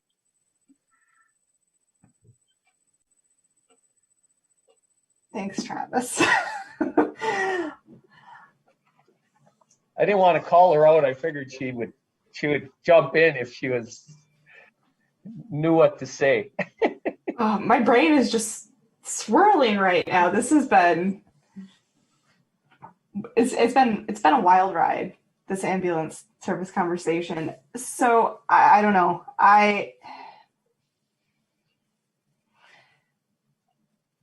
April, am I understanding correctly that essentially the only thing that has changed from the discussion with the committee that we asked to meet with them, the only thing that's changed is that they would be willing to add in a clause to a potential agreement in the future that would give the city first option to buy back that license. So the price has not changed, and they have continuously not put anything in writing. It's just all been verbal on the price. It was just the clause, the buyback clause. That's what was discussed. Okay, and the original offer of $24,000 for the 2 ambulances, all of the equipment, including the license, that part stayed the same? From my understanding. Okay, thank you. Sorry, I didn't mean to call you out or anything. I just wanted to make sure you understood everything where we're coming from. You know, it's not anything personal or anything like that. It's just no worries. Yeah, it's fine. So just wanted to make sure. I appreciate that, but it's fine. Yeah, I mean, these are tough. This, unfortunately, when you all sign up for the city council, these are the decisions that end up coming before you. You do end up with some of these. I told April earlier today when she was sharing her feelings and, how concerned she was. I said, well, it's not that I'm not concerned either. This job doesn't get any easier. I'm in my 11th year here, and I'll tell you what, you're gonna have many more of them. There's probably some more here later on. We still have to discuss that are tough. They're Chisholm changing decisions you make. So, but I'm confident we can make it work if this is the direction we're going to go. Key to it is that person we hire, that ambulance directors are going to be our key. And the second key is going to be keeping as many of these EMTs on board as we can. So other than that, I'm comfortable with it. But I certainly wanted April to at least be able to share what her additional conversation she had with the Certichus. So if there's nothing else, or if anybody else wants to chime in, if not, we have a motion and support to notify Longyear that the contract will expire on 12/31/2021, and we'll be moving forward.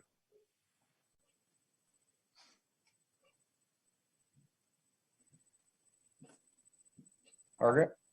Counselor Helverson. Aye. Counselor Mikala Raha. Aye. Counselor Fountain. Aye. Counselor Lance. Aye. Counselor Vaki. Aye. Mayor Champa. Aye. Okay, that motion carries. Before we go on to the next one, I just want to ask Attorney Lindsay one quick question. Attorney Lindsay, could you, before the next council meeting, review the contract, Longyear contract?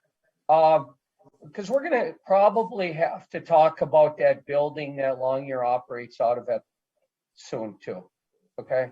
To see how that plays into this whole thing as we move forward. So anything you can learn about that whole agreement with that building would be good. And I know I've heard some of it already, but all right, Adam, your next item, ambulance director job description. I certainly appreciate that the three of you getting together and putting that together. You did a very good job, by the way.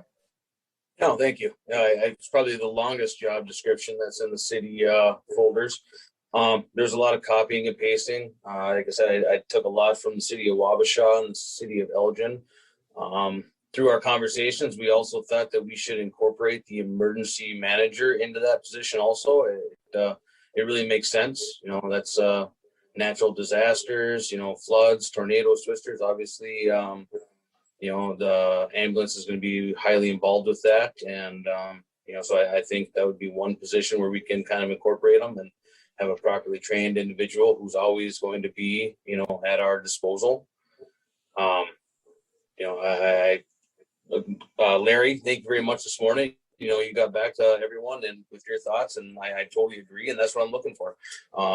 I want a motion here to, direct the committee to finalize this with Attorney Lindsay and use any and all input from the council and staff, so we make sure we get this right, so we know exactly what we're and who we're looking for. So when the man or woman that comes in to fill this position, they know what we expect out of them off the bat.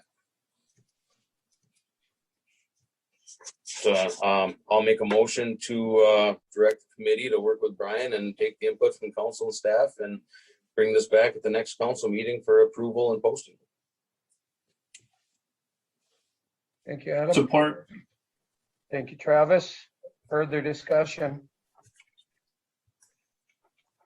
Mayor, hi, Mayor. If I could please just make a comment. Yep, So go ahead. Adam, I just want to make sure the intent of the committee is to review this description and possibly make it smaller because it's very overwhelming right now. It is, it's 4 pages, and I totally agree. You know, and then my thought was, you know, I suppose we could take it to some other directors from around the communities. We can talk to Hibbing in Virginia. They've reached out and said that they would be more than willing in helping us. My thought was also that possibly, you know, once we hire the position, you know, we have that supervisor in place. They can help us, you know, narrow this down. You know, I'm not sure if Larry's was bigger when he first got started, and then when he got hired, they kind of narrowed it down or not. But I know it doesn't encompass a lot. But I see a lot of our contracts have not to be considered inclusive, where we are leaving a lot of things out for interpretation. Where my goal was actually just to make sure that we are very clear in what we're looking for and what we expect. Sure, I certainly understand that. You know, even at an executive level, such as the city administrator position, it's at most a page and a half. So, you know, we can categorize things and then have things detailed. I'm sorry, my question is just that's what the committee's purpose is, right? Yes, absolutely. And I hope you take out your pen and your Sharpie and you send me back a revised note and say, committee, maybe this looks a little bit better and nicer and neater. So I would definitely appreciate, and so would the rest of the committee, you know, appreciate your help. And I'm sure Brian would too, with a lot less verbiage in there. Thank you. Yeah, you tend to, in these things, when you first put them together, you tend to say the same thing 12 different ways in them. And you can put one sentence and take 12 of them out sometimes just by putting the right sentence in there, you know, a duty. So. Right. Well, no, and that's exactly what we intend to do, Eileen, to make sure we get this right. So thank you for that. Yeah, so this came to us kind of late, so I think this would be a good direction to go, Adam, with your motion, because it'll give the council an opportunity over the next week or so to reach out with thoughts on it, and we can get this back for the next meeting for final approval. Yeah, and we could actually work with Eileen too. And if she has some, you know, obviously she's the well-educated one of the group here. You know, if we can revise this a little bit better, maybe we can send it back to everyone. Also, we can have Margaret just, you know, dispense it so we can give the narrowed down version, so everybody's not trying to cut this 4-page manifesto into, you know, a working document. I think our attorney was like the Salutarian or whatever the second one is. I don't know the word because I was quite a bit down the list and I didn't need to know what that word was. I appreciate that compliment, Adam, but don't forget Stephanie. She's an MBA. So. Oh, I'm sorry. Nice. She's hiding in the corner of my screen. And of course, Steph, you know, I appreciate any and all help from the wisdom that comes from City Hall. I took 3 years to get through a 2-year electronics course. Does that count? So, okay, so we have motion by Adam. We're looking for a second to direct the committee to try to maybe refine this a little bit with the help of the attorney and input from the council and bring it back for the next meeting for a final approval. Mr. Mayor. I already seconded. Oh, you did? Okay, sorry, Travis. I must have missed that. Further discussion, Marty? Mr. Mayor, I agree. You know, the staff should be reviewing it and having their input on this as well. This is going to be a department head position, and they're going to have to work together as department heads. So all the staff needs to have input on this as well. So we really appreciate their input, and Larry's already made some good comments and to incorporate those ideas. So council and staff, please, if Adam could email it or Margaret could email it so we could all make our comments, I think we can get it into a good working document by the next meeting. Thank you, Marty.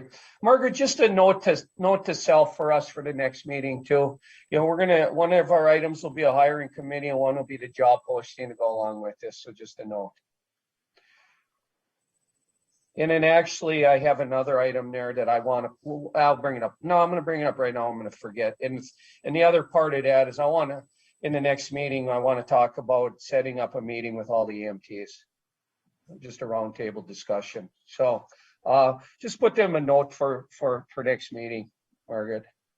All right, anything else, council? If not, we'll take a vote. Margaret? Counselor Helverson, Aye. Counselor Mikala Raha, Aye. Counselor Fountain, Aye. Counselor Lance, Aye. Counselor Baki, Aye. Mayor Champa. Aye. Okay, that motion carries. Cancel Baker Tilly agreement. I think we all agreed at this point that it's going to have very little value and we could use the money because once we agreed to do it, we're committed. So recommendation is to cancel the Baker Tilly agreement. Somebody wants to make a motion. I'll make that motion, Mr. Mayor. Thank you, Adam. Second for that. Support. Travis, thank you. Further discussion? Margaret? Counselor Helverson, Aye. Counselor Mikala Raha, Counselor Fountain, Aye. Counselor Lance, Aye. Counselor Baki, Aye. Mayor Champa. Aye. Okay, that motion carries. Adam, thank you for all of that and everybody that chimed in on all those items. We'll move on to Marty's item, Redhead Bike Park Bridge options from Iron Range Engineering. Thank you, Mr. Mayor. Pete Carroll from Bar Engineering and IROC has been working with Mesabi Range College, the Iron Range Engineering students on a Redhead project. And the project is to build two small bridges across two very difficult ditch crossings. They're very technical, they're very steep and rocky, and a couple of them they happen to be on trails that in general aren't that difficult, but all of a sudden you come to these areas and it's kind of like a holy cow. And there's been some trouble there with beginners and novice riders. So the proposal from them is they will volunteer their time to build these little bridges. Basically, it's like a wooden deck. It's like a dock that you put out on a lake, if you think about it that way. And all it does is span across the ditch so that when you get to there, it's just an easy little ride across this wooden bridge and back on the trail. And the existing crossings would remain in place. So you would have an option, an A or a B option to cross. If you want to ride down the difficult part in the rocks, you can. If you want to take the easy way across, and it's probably better for our hikers as well. So the proposal is for them to build the structures out at the site and install them, and for the city to buy the materials and reimburse from our maintenance grant from Iron Range Resource. And then as we get our builder in here later this summer, they can build the approaches. They'll have to build a little tiny bit of trail work to connect them in. So that is the essence of this project. So the ask is for $2,000 of building materials to be paid for by the maintenance grant. Thank you. I'll make that motion, Mr. Mayor. This is Counselor Fountain. Thank you, April. Is there a second for that? Support. Cheyenne, thank you. Yeah, that is really the reason for this money when you find things like this. Had they known they needed it ahead of time, they would have put them in already, and we would have got less money because what we got was what was left, basically. So, so the money is for that exact reason. So, Council, anything else on that item before we vote? Margaret? Counselor Helverson, Aye. Counselor Mikala Raha, Aye. Counselor Fountain, Aye. Counselor Lance, Aye. Counselor Baki, Aye. Mayor Champa. Aye. All right, Marty's last item, the Redhead Opening. I'm not sure what he wanted to talk about there, but I guess I do. I know they're trying to get that thing open and he has some concerns. Go ahead, Marty. Thank you again, Mr. Mayor. I asked about this a while back. Do we need council approval to open Redhead? And apparently the answer was no. So I think it's my understanding it's kind of up to IROC. And if they think the trail's in good enough shape and dry and ready to open, we open it. If that's not the correct understanding, we should know about that. The second issue is they built 3 additional trails last summer which my understanding is that technically they still under the control of Iron Age Resources, not the city of Chisholm.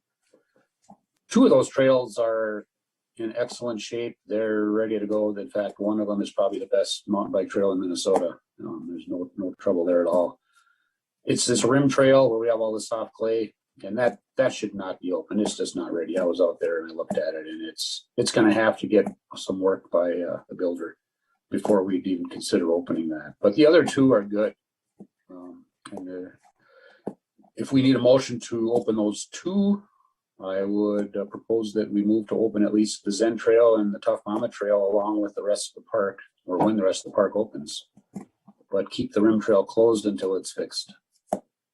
So, Marty, let me tell you what I can tell you, okay? And then I'm going to have Attorney Lindsay chime in, because I'll tell you why when we get to that point. So, we opened part of the trail originally, and then we added some additional trail later on.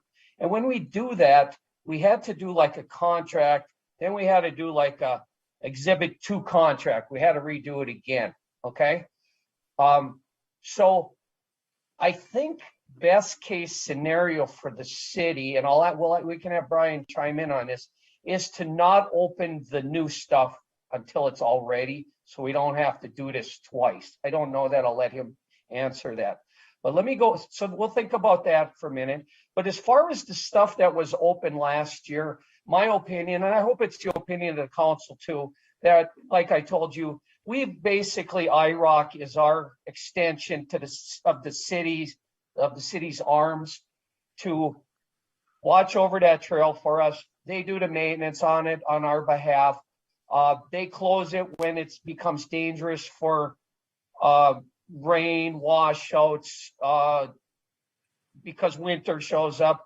So I know, my opinion, other than we should take a glance at it before they open it to make sure we're okay with it too. I believe that, IROC is going to know best when it should be able to be opened again.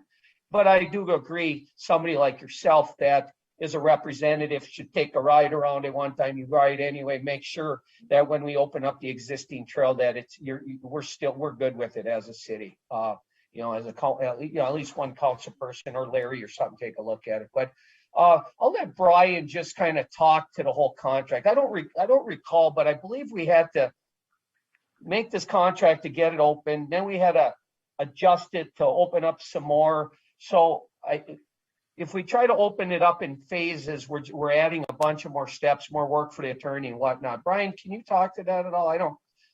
That's my recollection. Thank you, Mayor. And if you could indulge me, Mayor, I'll speak to both points together. So the first point, Mayor, you're right. So the key concept to remember when we talk about the new work and the additional trails that were developed, when we accept those trails, they become the responsibility of the city, and that also triggers certain warranty periods running. So the reason that we don't like to accept the partial work and piecemeal it is because it establishes a bunch of different periods running for the warranties. That whole thing can get messy. It's best to accept the whole work at one time, have one clear period running. So that's, I'm not sure there's going to be a whole lot of additional contracts that are needed, but just so that we can sync up those warranty periods, it's important that we accept all the work at one time. With regard to opening and affecting when the property is open, I think that it's absolutely appropriate to allow the IROC Club to have a lot of input and allow and discussion with the city and get their advice. But ultimately, I think that we should make clear that the decision to open and close the park and the ultimate control over the park lies with the city. And so the way that I would like to see it for, at least for the season openings and closings, is to have the IROC Club provide us the information, their recommendation. And I'm sure that nearly 100% of the time we're going to take their recommendation, but I think there's that formal step that just for the purposes of maintaining the appropriate level of management over the park, which in turn helps promote that recreational trail immunity and make sure that we don't jeopardize that in any way. I think it's an important step to take, and just to make that distinction that the ultimate ability to open and close lies with the city, but obviously we rely on their expertise and advice that they'll give us. So you want the recommendation to come from IROC, we do a final checkout and we approve it. I think that's a good process, Mayor, and the approval that we give doesn't necessarily mean that it has to come back to the city council and have the city council take a formal vote. I think it could be I think it could be part of the administrative piece, or it could even be something that Larry could take responsibility for. But just so that the city, as the ultimate responsible party on those leases, and by the lease terms, the ultimate owner or controller of the work, has the ultimate say. Because what happens is, if somebody's wrong, if there's a problem, and however unlikely it may be, but in the event that happens, the city is ultimately the ones that are responsible. And so having one of our representatives at least take a ride through, or at least take a look at it or inspect, I think is a very good idea. So do you think we should, I know they're trying to open it. I was in part of an email string today, and I know they're really trying to get it open, okay? As soon as it's dry enough and they feel it's safe enough, they want to get it open. So would it be appropriate to appoint a representative such as Larry to act on behalf of the city? So when they reach out to us and say they're ready to go out and look at it, and maybe take Marty along with it. I don't really care who's there, but we probably have to name somebody that makes the final call, right? Correct. It is an authority that the council could delegate and appoint. Larry, would you be comfortable Mayor? with that? Is Larry Mr. Mayor? Yes, Travis. So correct me if I'm wrong, Adam, April, Larry. When they were set to do the soft opening, we had concerns, the previous council had concerns about the signage that was posted. And we informed them that we would not give our stamp of approval until there was signage out there, specifically pointing people in the right direction, things like that. And so then they had to get those signs out there. Then we had an opportunity to go with Larry, and he drove us down there to check it out. Then it came back to the council and we approved it at a meeting. So I guess I don't know where the confusion would lie. I thought all along that it would have to get our approval. I guess I don't know if maybe I'm mistaken, but I just assumed that we did our stamp on it. You're right on that, but we're talking about the part that's already open, that was open last year. Just reopening the part that's already open. Right, it's all but wouldn't we signed right and still? everything. It should all be okay, other than maybe some washouts or something that happened over the winter. Anything new has to go to format that you're talking. The new stuff that Marty was talking, but the existing stuff that was open last year that we already approved, that's what we're really talking about. Yeah, I get it. I guess I don't see it being any different. I feel like it should still have to be approved by us. But that's just my opinion. No, okay. Mr. Mayor, if I could. Yes, Stephanie. We've been having extensive meetings with IROC and MDC on the signage of the existing trail that was open last year, knowing that there were some improvements that had to be made. So IROC has been working on that signage, and then the new section, they're also getting that sign, understanding during this meeting that probably won't be opened until it's ready to, until the maintenance crew has been out there. But there has been extensive conversations on new signage on the trails, and then also the bigger map for the signage too. So being able to contact IROC, there would be some information on that. So is the council of the opinion we should bring this to the council on opening every year before we allow them to open it? I'm okay with that. They put a request in, we send a representative out there to look at it. And if the representative comes back and says it looks good, or a number of representatives, we can approve it. If you want to do that, let's make the motion. Mr. Mayor? and IROC knows what to do. I know they're trying to get it open, but if that's the direction the council wants to go, I guess. Go ahead, Marty. Mr. Mayor, the existing trails that were open last year are ready to open now. I don't see any value in waiting 2 more weeks to keep people out of there. And as far as the new trails go, 2 of them are perfectly fine. Like I said, the one long trail, we know that needs a lot of work. And my understanding is, we could have tried to go to Iron Range Resources and say, hey, you guys got to get this right before we accept it. But I get the message they don't have any money for that. And they're trying to push us to use the maintenance grant to fix that trail. So with that in mind, I don't know why we wouldn't just accept those 3 trails now. So at least we can open 2 of them. That third trail can't open physically until the repairs are made. So I think there's a difference between legal opening and legally accepting it and physically opening it for riders. That rim trail is going to have to stay closed till the repairs are made. But the other 2 trails are fine, and I don't really see any value of keeping them closed for another 6 weeks or 2 months.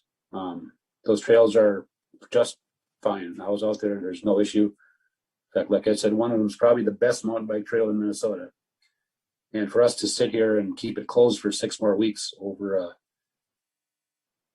I don't know, uneasiness, I don't agree with that. I think we should try to get those open as soon as we can. So maybe it means we accept all 3 trails, but we physically keep the one closed that needs work. Marty, I agree with you, but I think I want to keep this as a separate item. We have to accept it. There's a real acceptance procedure. So, I mean, I'm okay with going along your recommendation. Okay, so I've heard from Stephanie. They've been out there. You guys have been addressing the trail. You've been addressing all the existing stuff that was open last year. Any signage that needs to be fixed, any trail maintenance that needs to be fixed. Everybody's comfortable. It's ready to go. I've heard from you and I've heard from Stephanie. I'm okay with allowing it to open. I don't need any. I'd make the motion. I'll make the motion if you want me to, that we allow the existing stuff to open. But I believe we have to get a request from Iron Range Resources of what they want us to accept. They have to bring that forward. Isn't that right, Brian? Is that what happens? They have to have us bring it forward. We have to go look at it.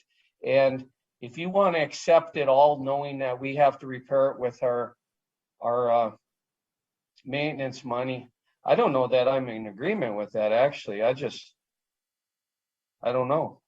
I hate to accept something that, I mean, they shouldn't have really started that last trail if they couldn't afford to finish it, because all of a sudden all our maintenance money is going to get burned up on this thing. And all of a sudden, there's not a lot of money out there. I mean, we need that maintenance money. So I don't know about that third trail at all. I don't know if I'd accept it ever. Yeah, I agree, Mr. Mayor. It shouldn't have never been built in the condition it's in. It's very substandard compared to the rest of Redhead. So I think that might be something that we need to talk to Iron Range Resources about and get a formal decision. I mean, are they going to help fix that trail, or do we have to use our maintenance money for it? I was getting the message that they weren't going to spend any more money on it, but maybe Stephanie can talk to Iron Range Resources and get an answer on that. But yeah, the other 2 are just fine, but if they have to go as a group, well, so be it. But I would support your motion to open the trail, the existing trails. So Marty, you think the stuff we were using last year, it's all good. You've looked it over. You're comfortable. The city's got no liability out there. I think it's good to go. And IROC's been out there, and I think they're eager to get it open. Stephanie, and you've been out there having discussions. You feel that they're doing their due diligence on our behalf as well? I haven't been to the trail yet, but I've been in numerous discussions, yes. Okay. Council, I think we should make a motion, allow IROC to open that up. We got Councilor Rep. Halverson's been out there. He rides the trail. He knows if it's an unsafe condition. They've been discussing the signage. I'm comfortable. Let's let them open that existing. I mean, there's nothing else we're going to do different other than try to find somebody to go look at it, and we already got somebody. So, Marty, you make a motion, let them open it. Was that your motion or mine? No, I'll let you make the motion. I normally don't. Motion that we open the existing Redhead trails. Council, can we get a support for that? I think it's a good idea to get this thing started if they're ready. Support, Mikola Raha. Thank you, Cheyenne. Council, further discussion on that? I do want to talk a little bit more about the new stuff too, to make sure we know what direction, but for now, just to vote on allowing the trail to open up the existing stuff. Mayor, Oh, go ahead, Steph. I just can I ask a question quick? Yep. Moving forward, is the process going to be that the council needs to vote on opening the trail? Can I ask a follow-up to that? I think we should. I think we just set a precedent. However, we're going to have to think about, maybe we can add that to next agenda. Let's figure out who's going to be our representative that brings it to us each year. If it's Marty as council rep up there or whoever, let's try to figure out who that's going to be. So we have somebody that brings it to us and says it's ready to go and we can do it. So we're ahead of the game and we're not holding them up 2 weeks like we would be if we didn't. You know, we're kind of backed in the corner, but I'm glad. It looks like we're going to let them do it. It seems safe. So I think we should figure out who that is that brings it back to us, be it Larry or Marty or Travis or. I think it should be. I think it's good to have somebody that rides the trail. So. But I think Oh, go ahead. No, but I think it's the attorney. It sounds like he agrees that we probably should take council vote. And there ain't no harm in it if we give ourselves enough time. Okay, thank you. I can just relay that message then to IROC and MDC. Okay, go ahead, Travis. I'm sorry. Now, I was just going to add a follow-up to Steph because I was confused why IROC wasn't here asking us to reopen it. And so I guess if it's okay with anyone else, maybe can we amend that motion to include Marty as our Redhead representative so that we all know that he's the one that's going to be coming forward when that's ready to open? Because that's where my confusion was. Marty, are you okay with that? Yes, I'd be happy to be city representative for this. Okay. Okay, so Marty made the motion to make himself the city representative so that next year when this comes up, we get it in front of us, when they're ready so that they're not waiting 2 weeks for us. So, and who supported that? Cheyenne did? Yeah, I believe Cheyenne did. Cheyenne, yeah, you'll amend yours to make Marty the representative as part of this for next year? Yes. Okay. All right, anything else, council, before we vote? Margaret? Counselor Halverson. Aye. Counselor Mikola Raha. Aye. Counselor Fountain. Aye. Counselor Lance. Aye. Counselor Vaki. Aye. Mayor Champa. Aye. Okay, so that motion passes. So now let's just talk a little bit before we move on about the rest of this thing. Okay, so Brian, you can help me out here if you want to too. But basically, they're supposed to tell us when they're ready. And I think Marty, you, Stephanie, I think, we better have a talk with IROC. We better have a talk with Iron Range Resources, and we better figure out what we're bringing forward to open up. I'm not real comfortable bringing forward that part. Maybe we leave that out for right now, as Marty suggested, because it ain't ready and we don't know when it's ever going to be ready. That might have to be a completely separate decision. And they may have to make sure that thing's blocked off so nobody's on it until we figure this out.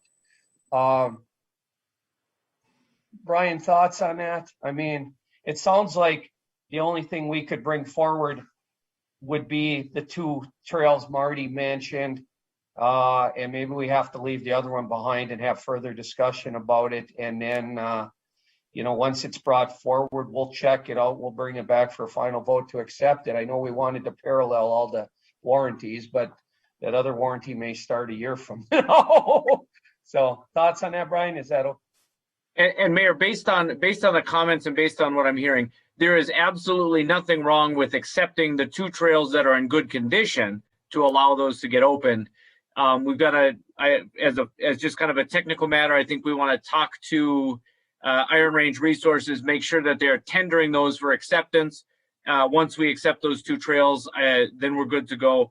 And with regard to that 3rd trail, I mean, we can say we don't think it's of such a quality that it's prepared to be accepted. We would reject that work, and then that puts the onus for them to continue working. So I think we've got some options here, and I think you're absolutely on the right in the right course here.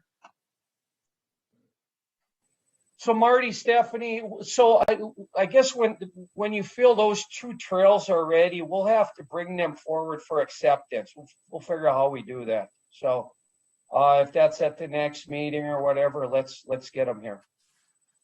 You'll have to, obviously, if we know that's coming forward, we're gonna want to make sure we get a few of our people out there to walk the new sections and look at signage and everything. And obviously, we would want you, Marty, to be part of that because obviously you're a biker and you know you've probably been on them already to see them. So, but if they're ready, I mean I'm okay with getting them back here for the next meeting and get them open to get them accepted.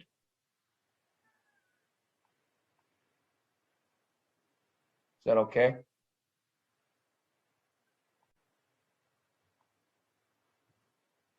So, but would you have to have the agreement from Iron Range Resources on those 2 before we can accept them? Do they draft that document to accept, for us to accept? Brian, do you know how that went? Do you recall? We did it a year ago and I don't remember how we did that. Mayor, I think it can be a process that's as simple as having Iron Range Resources send us a letter saying we believe these trails are ready for acceptance, and then we could put a resolution formally accepting. From my position, I'd like to see it in the form of a resolution, so it's written, so we have something we can touch in the file to memorialize that acceptance. But it can be there. I don't think there's any grand formal requirements. It can be something very simple.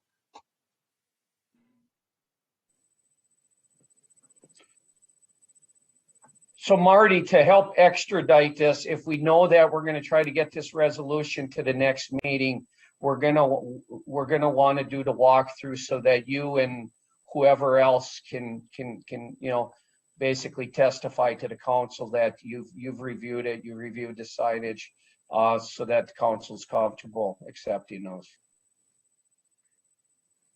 Yes, I can certainly do that. I've already looked at 2 out of the 3, and like I said, we know that the rim trail is not acceptable. We know that the Zen trail is super fantastic. It's really good. The other one, I didn't get a chance to go on when we were out there cleaning, but go take a look at it. And if the crew that was out there said it's ready to go. So I guess I believe that what their evaluation was.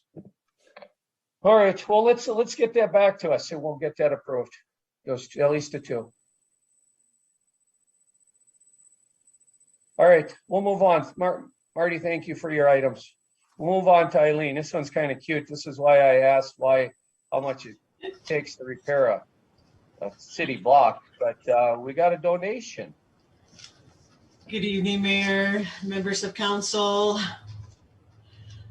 I'm requesting a receipt of a $36.10 cash donation that the city has received from Mr. Scott Jones.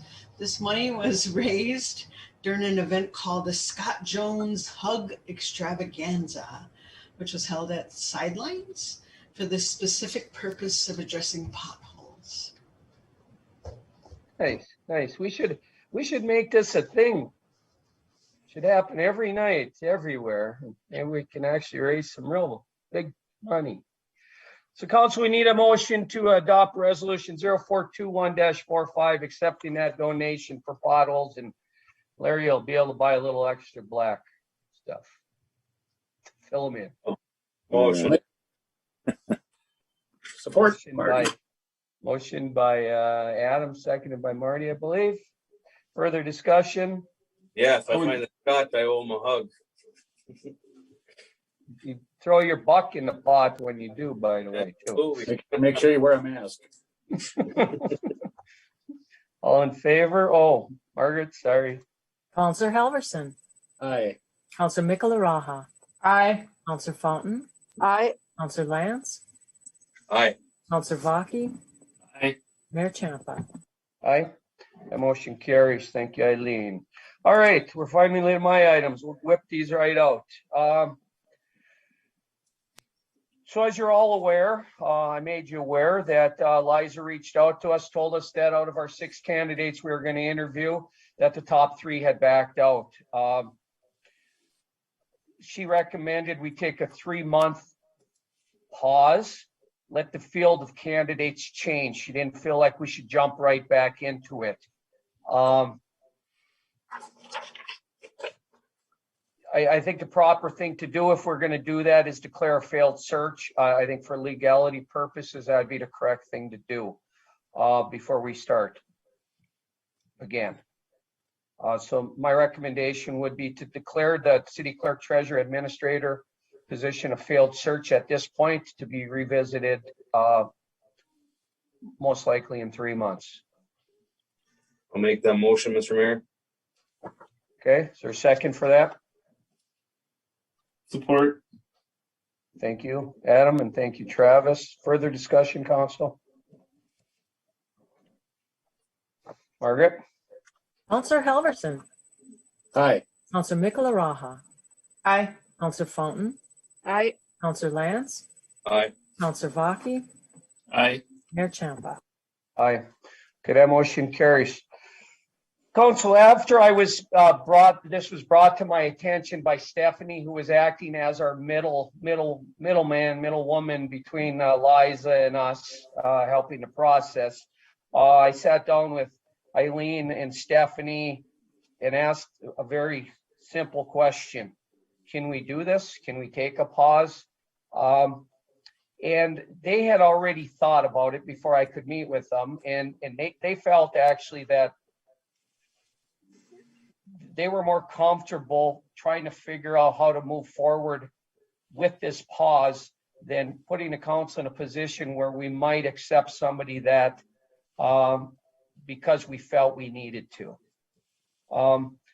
Stephanie, at that point, still, it was just very shortly after Liza had reached out to us, and Stephanie had even talked to her family and how that was going to affect her if they did like a dual type of role, which we discussed in the first meeting. So we met again in the morning, and they actually presented the dual role to me and had already forwarded the document on how they would share duties when they were both actually both here, not one of them on vacation. Obviously, if one of them was on vacation, the other one is doing everything. But I actually like the idea. The line they drew between their jobs is it's a natural line. It's actually a very natural line that falls in the right place by their strengths. I'm very thankful that they came forward with this proposal.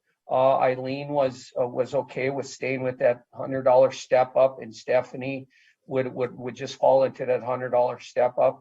That's all they're requesting of us. How we work this out with Brian, Attorney Lindsay, how he has to fix it, we'll just turn him loose. He can fix the contracts, whatever he needs to do. But my recommendation would be adopt resolution 0421-46 and allow them to serve in a dual role where they're working together as our administrator during this pause until we hear back from Liza and get ourselves a full-time administrator. I think I'm kind of excited for it. It's going to work really well, I believe. So that'd be my recommendation, council, to let them move forward like this, and let's get her done. I'll make that motion, Mr. Mayor. Thank you, Stephanie and Eileen. Support. Thank you, Travis. Thank you, Adam. Council, further discussion on that item? This is a prime example how a city can adapt and overcome when something doesn't work right. So I definitely appreciate Steph and Eileen stepping up and working together. You are why, or staff like you is why we are going to be successful. So thank you. Anything else, council, before we vote? Mr. Mayor, I would reiterate what Councilor Lance said. I think Stephanie and Eileen have been fantastic, and I'm confident that they'll lead us forward. And I really like this setup. And after it was presented, I thought, well, I think the answer's right under our nose. And it's a good solution. I really like it. So thank you, Stephanie. Thank you, Eileen. So just, Council, before we vote, we had, I think I mentioned some of this when I just kind of brought everybody up to speed. But, they may need some administrative assistance, help, and they may be coming back to us to, offer extra hours or extra pay to some of our employees that might step up.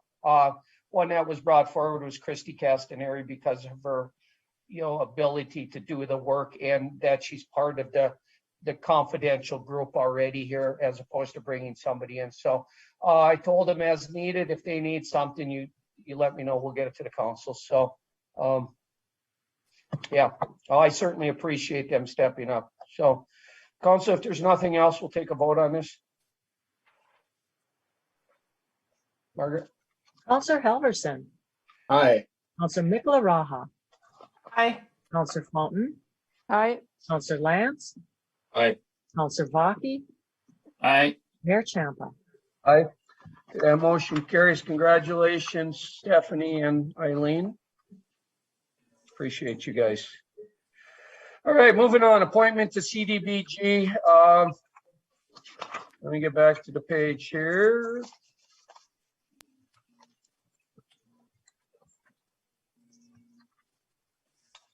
How we're doing this. Give me 1 minute. I'm almost there. So currently we have Terry Sampson serving on this board. When this came to us, they were already looking for us to reappoint him, or I probably would have went out for additional people to see if anybody wanted to serve. I believe we did get some CDBG funds, so Terry's doing his part there to help us out.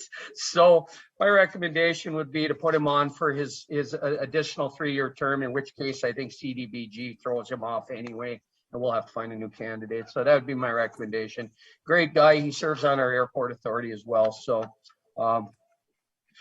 looking for a motion to reappoint Mr. Sampson, Terry. I'll make that motion, Mr. Mayor. Thank you. Adam, second for that. Second, Marty. Thank you, Marty. Further discussion? Margaret? Counselor Helverson, Aye. Counselor Mikla Raha, Aye. Counselor Fountain, Aye. Counselor Lance, Aye. Counselor Vaki, Aye. Mayor Champa. Aye. Motion carries. Council, the next two items, Margaret, you can help me if you would like, but I believe we typically do not put money forward to these groups. That's correct? That is correct, Mayor. So I put them on here for you to look at them. I know everybody's hurting. Fair didn't have a fair skating show last year, didn't have a show. They finally had one this year.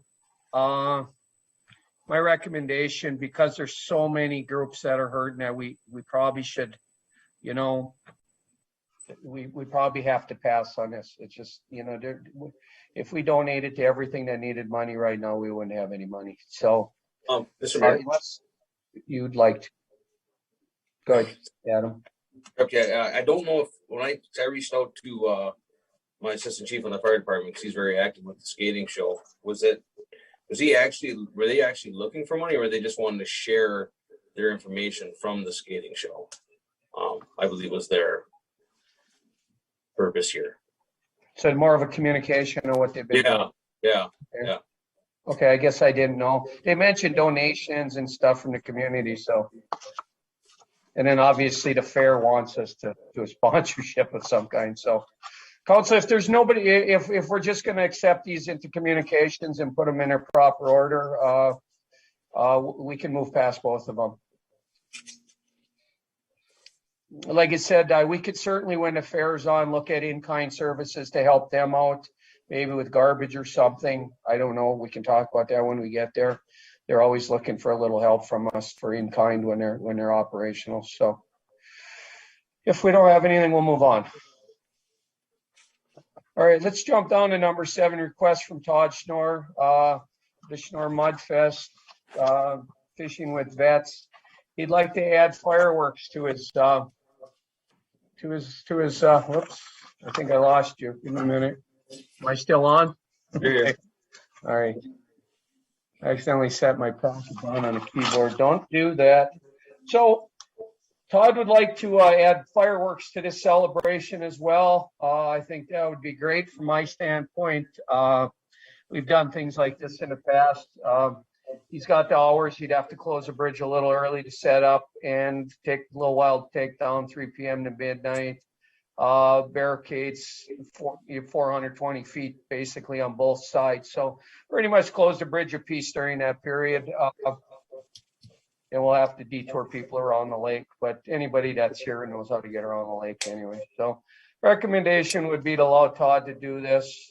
And he wants to do a big celebration for September 11th. So I think it's a great thing.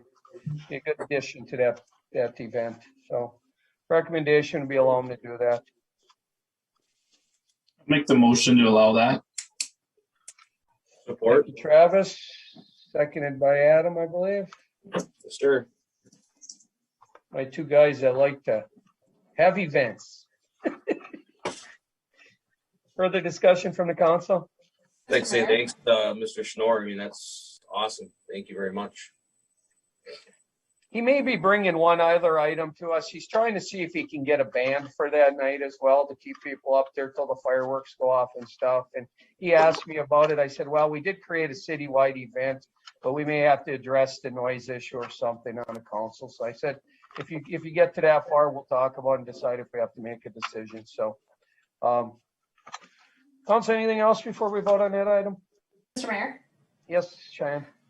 I have to admit, I've never had to approve a request for fireworks before. So, like, has he done everything that he needs to do that? I would assume that either Brian or Vern would have said something if he hadn't, but I don't know, and I feel like I have to ask the question at least. Yeah, so great question. So Todd works, it's kind of in this letter too, but one of the members of Fishing with Vets actually does this PC Pyrotronics. They're a big Fishing with Vets supporter, and they do this all over for Fishing with Vets stuff. And it's actually a member of Fishing with Vets that owns the company. So it should be a really good show, you know, because when you got the guy that buys the stuff wholesale doing it for you on behalf of the event, he's going to stretch, he's going to stretch the $5,000 to $30,000, you know, that's the way it works. So it should be a good event, but yeah, they come with all the insurances and everything already. They have to in order to do this. They're a licensed. Brian, you have any concerns? No, Mayor, typically the way that I like to see this is so long as they let us know that they're licensed and then provide us with a copy of the deck page from their insurance policy, then we're good. Margaret, could you just note those two items Brian said, and then I'll make sure that I just remind me when we talk later this week or next week, and I'll reach out to Todd to make sure before that we get those two items. Mayor, if I may? Yes. There's also a permitting process, and Mandy's aware of that. I let her know that that's something that she should follow up on. Okay, good. Yeah, so we'll have a talk next time we're in the office. I'll make sure Todd's gets all that done for, or I should say, it'll probably be this PC Pyrotronics that gets it all done for. So, thank you. Council, anything else? Margaret, take a vote on Councilor that. Robertson. Aye. Councilor Michelaraha. Aye. Councilor Fountain. Aye. Councilor Lance. Aye. Councilor Baki. Aye. Mayor Champa. Aye. Okay, that motion carries. This last item, I want to actually, when I was reading this again earlier today, I was thinking, why don't we extend this local emergency to May 26th? On May 12th, the governor isn't going to even have revisited his extension at that point. If we extend it to May 26th, or May 20, is it the 26th? That's our next second council meeting. Yeah, to the May 26th council meeting, unless subsequently ended by the governor, which would end ours. If he ends his on the 14th, ours ends anyway. So my recommendation would be to extend it to May 26th. Margaret, do you see any issue with that? Sometimes you think these things through a lot further than I do. Oh, that would work just great. Thank you. Okay.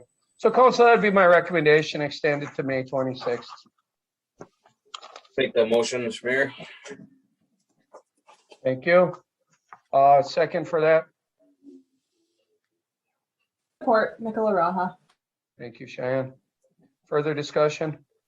Side note, I heard today that he's going to loosen restrictions within a week some more. So going in the right direction. Yeah. I think some of it too, this local emergency, once we actually lift our local emergency, we got to kind of try to figure out how we start holding regular council meetings and stuff. So, that's the next step. I don't know how we do that yet either. So, in our council chamber, I was just laughing today. I was standing in front of council chambers and Eileen's office is right outside the door. And I said, you realize we got 2 people on the council. They've been here for 4 months and they haven't sat in their chair yet. Right? So. All right, Margaret, we'll take a vote on the last item. Counselor Halverson. Aye. Counselor Mikuláraha. Aye. Counselor Fountain. Aye. Counselor Lance. Aye. Counselor Baki. Aye. Mayor Champa. Aye. Okay, that motion carries. Council, anything under miscellaneous that I haven't already added for the next meeting that you want to talk about? If not, I'll look for a motion to adjourn. Motion to adjourn. Second. Support, Nicola Raha. Thank you. All in favor, say aye. Aye. Aye. Aye. Nays? All right. Motion carries. We are adjourned. Everybody have a good night. Have a good night, everybody. Thank you.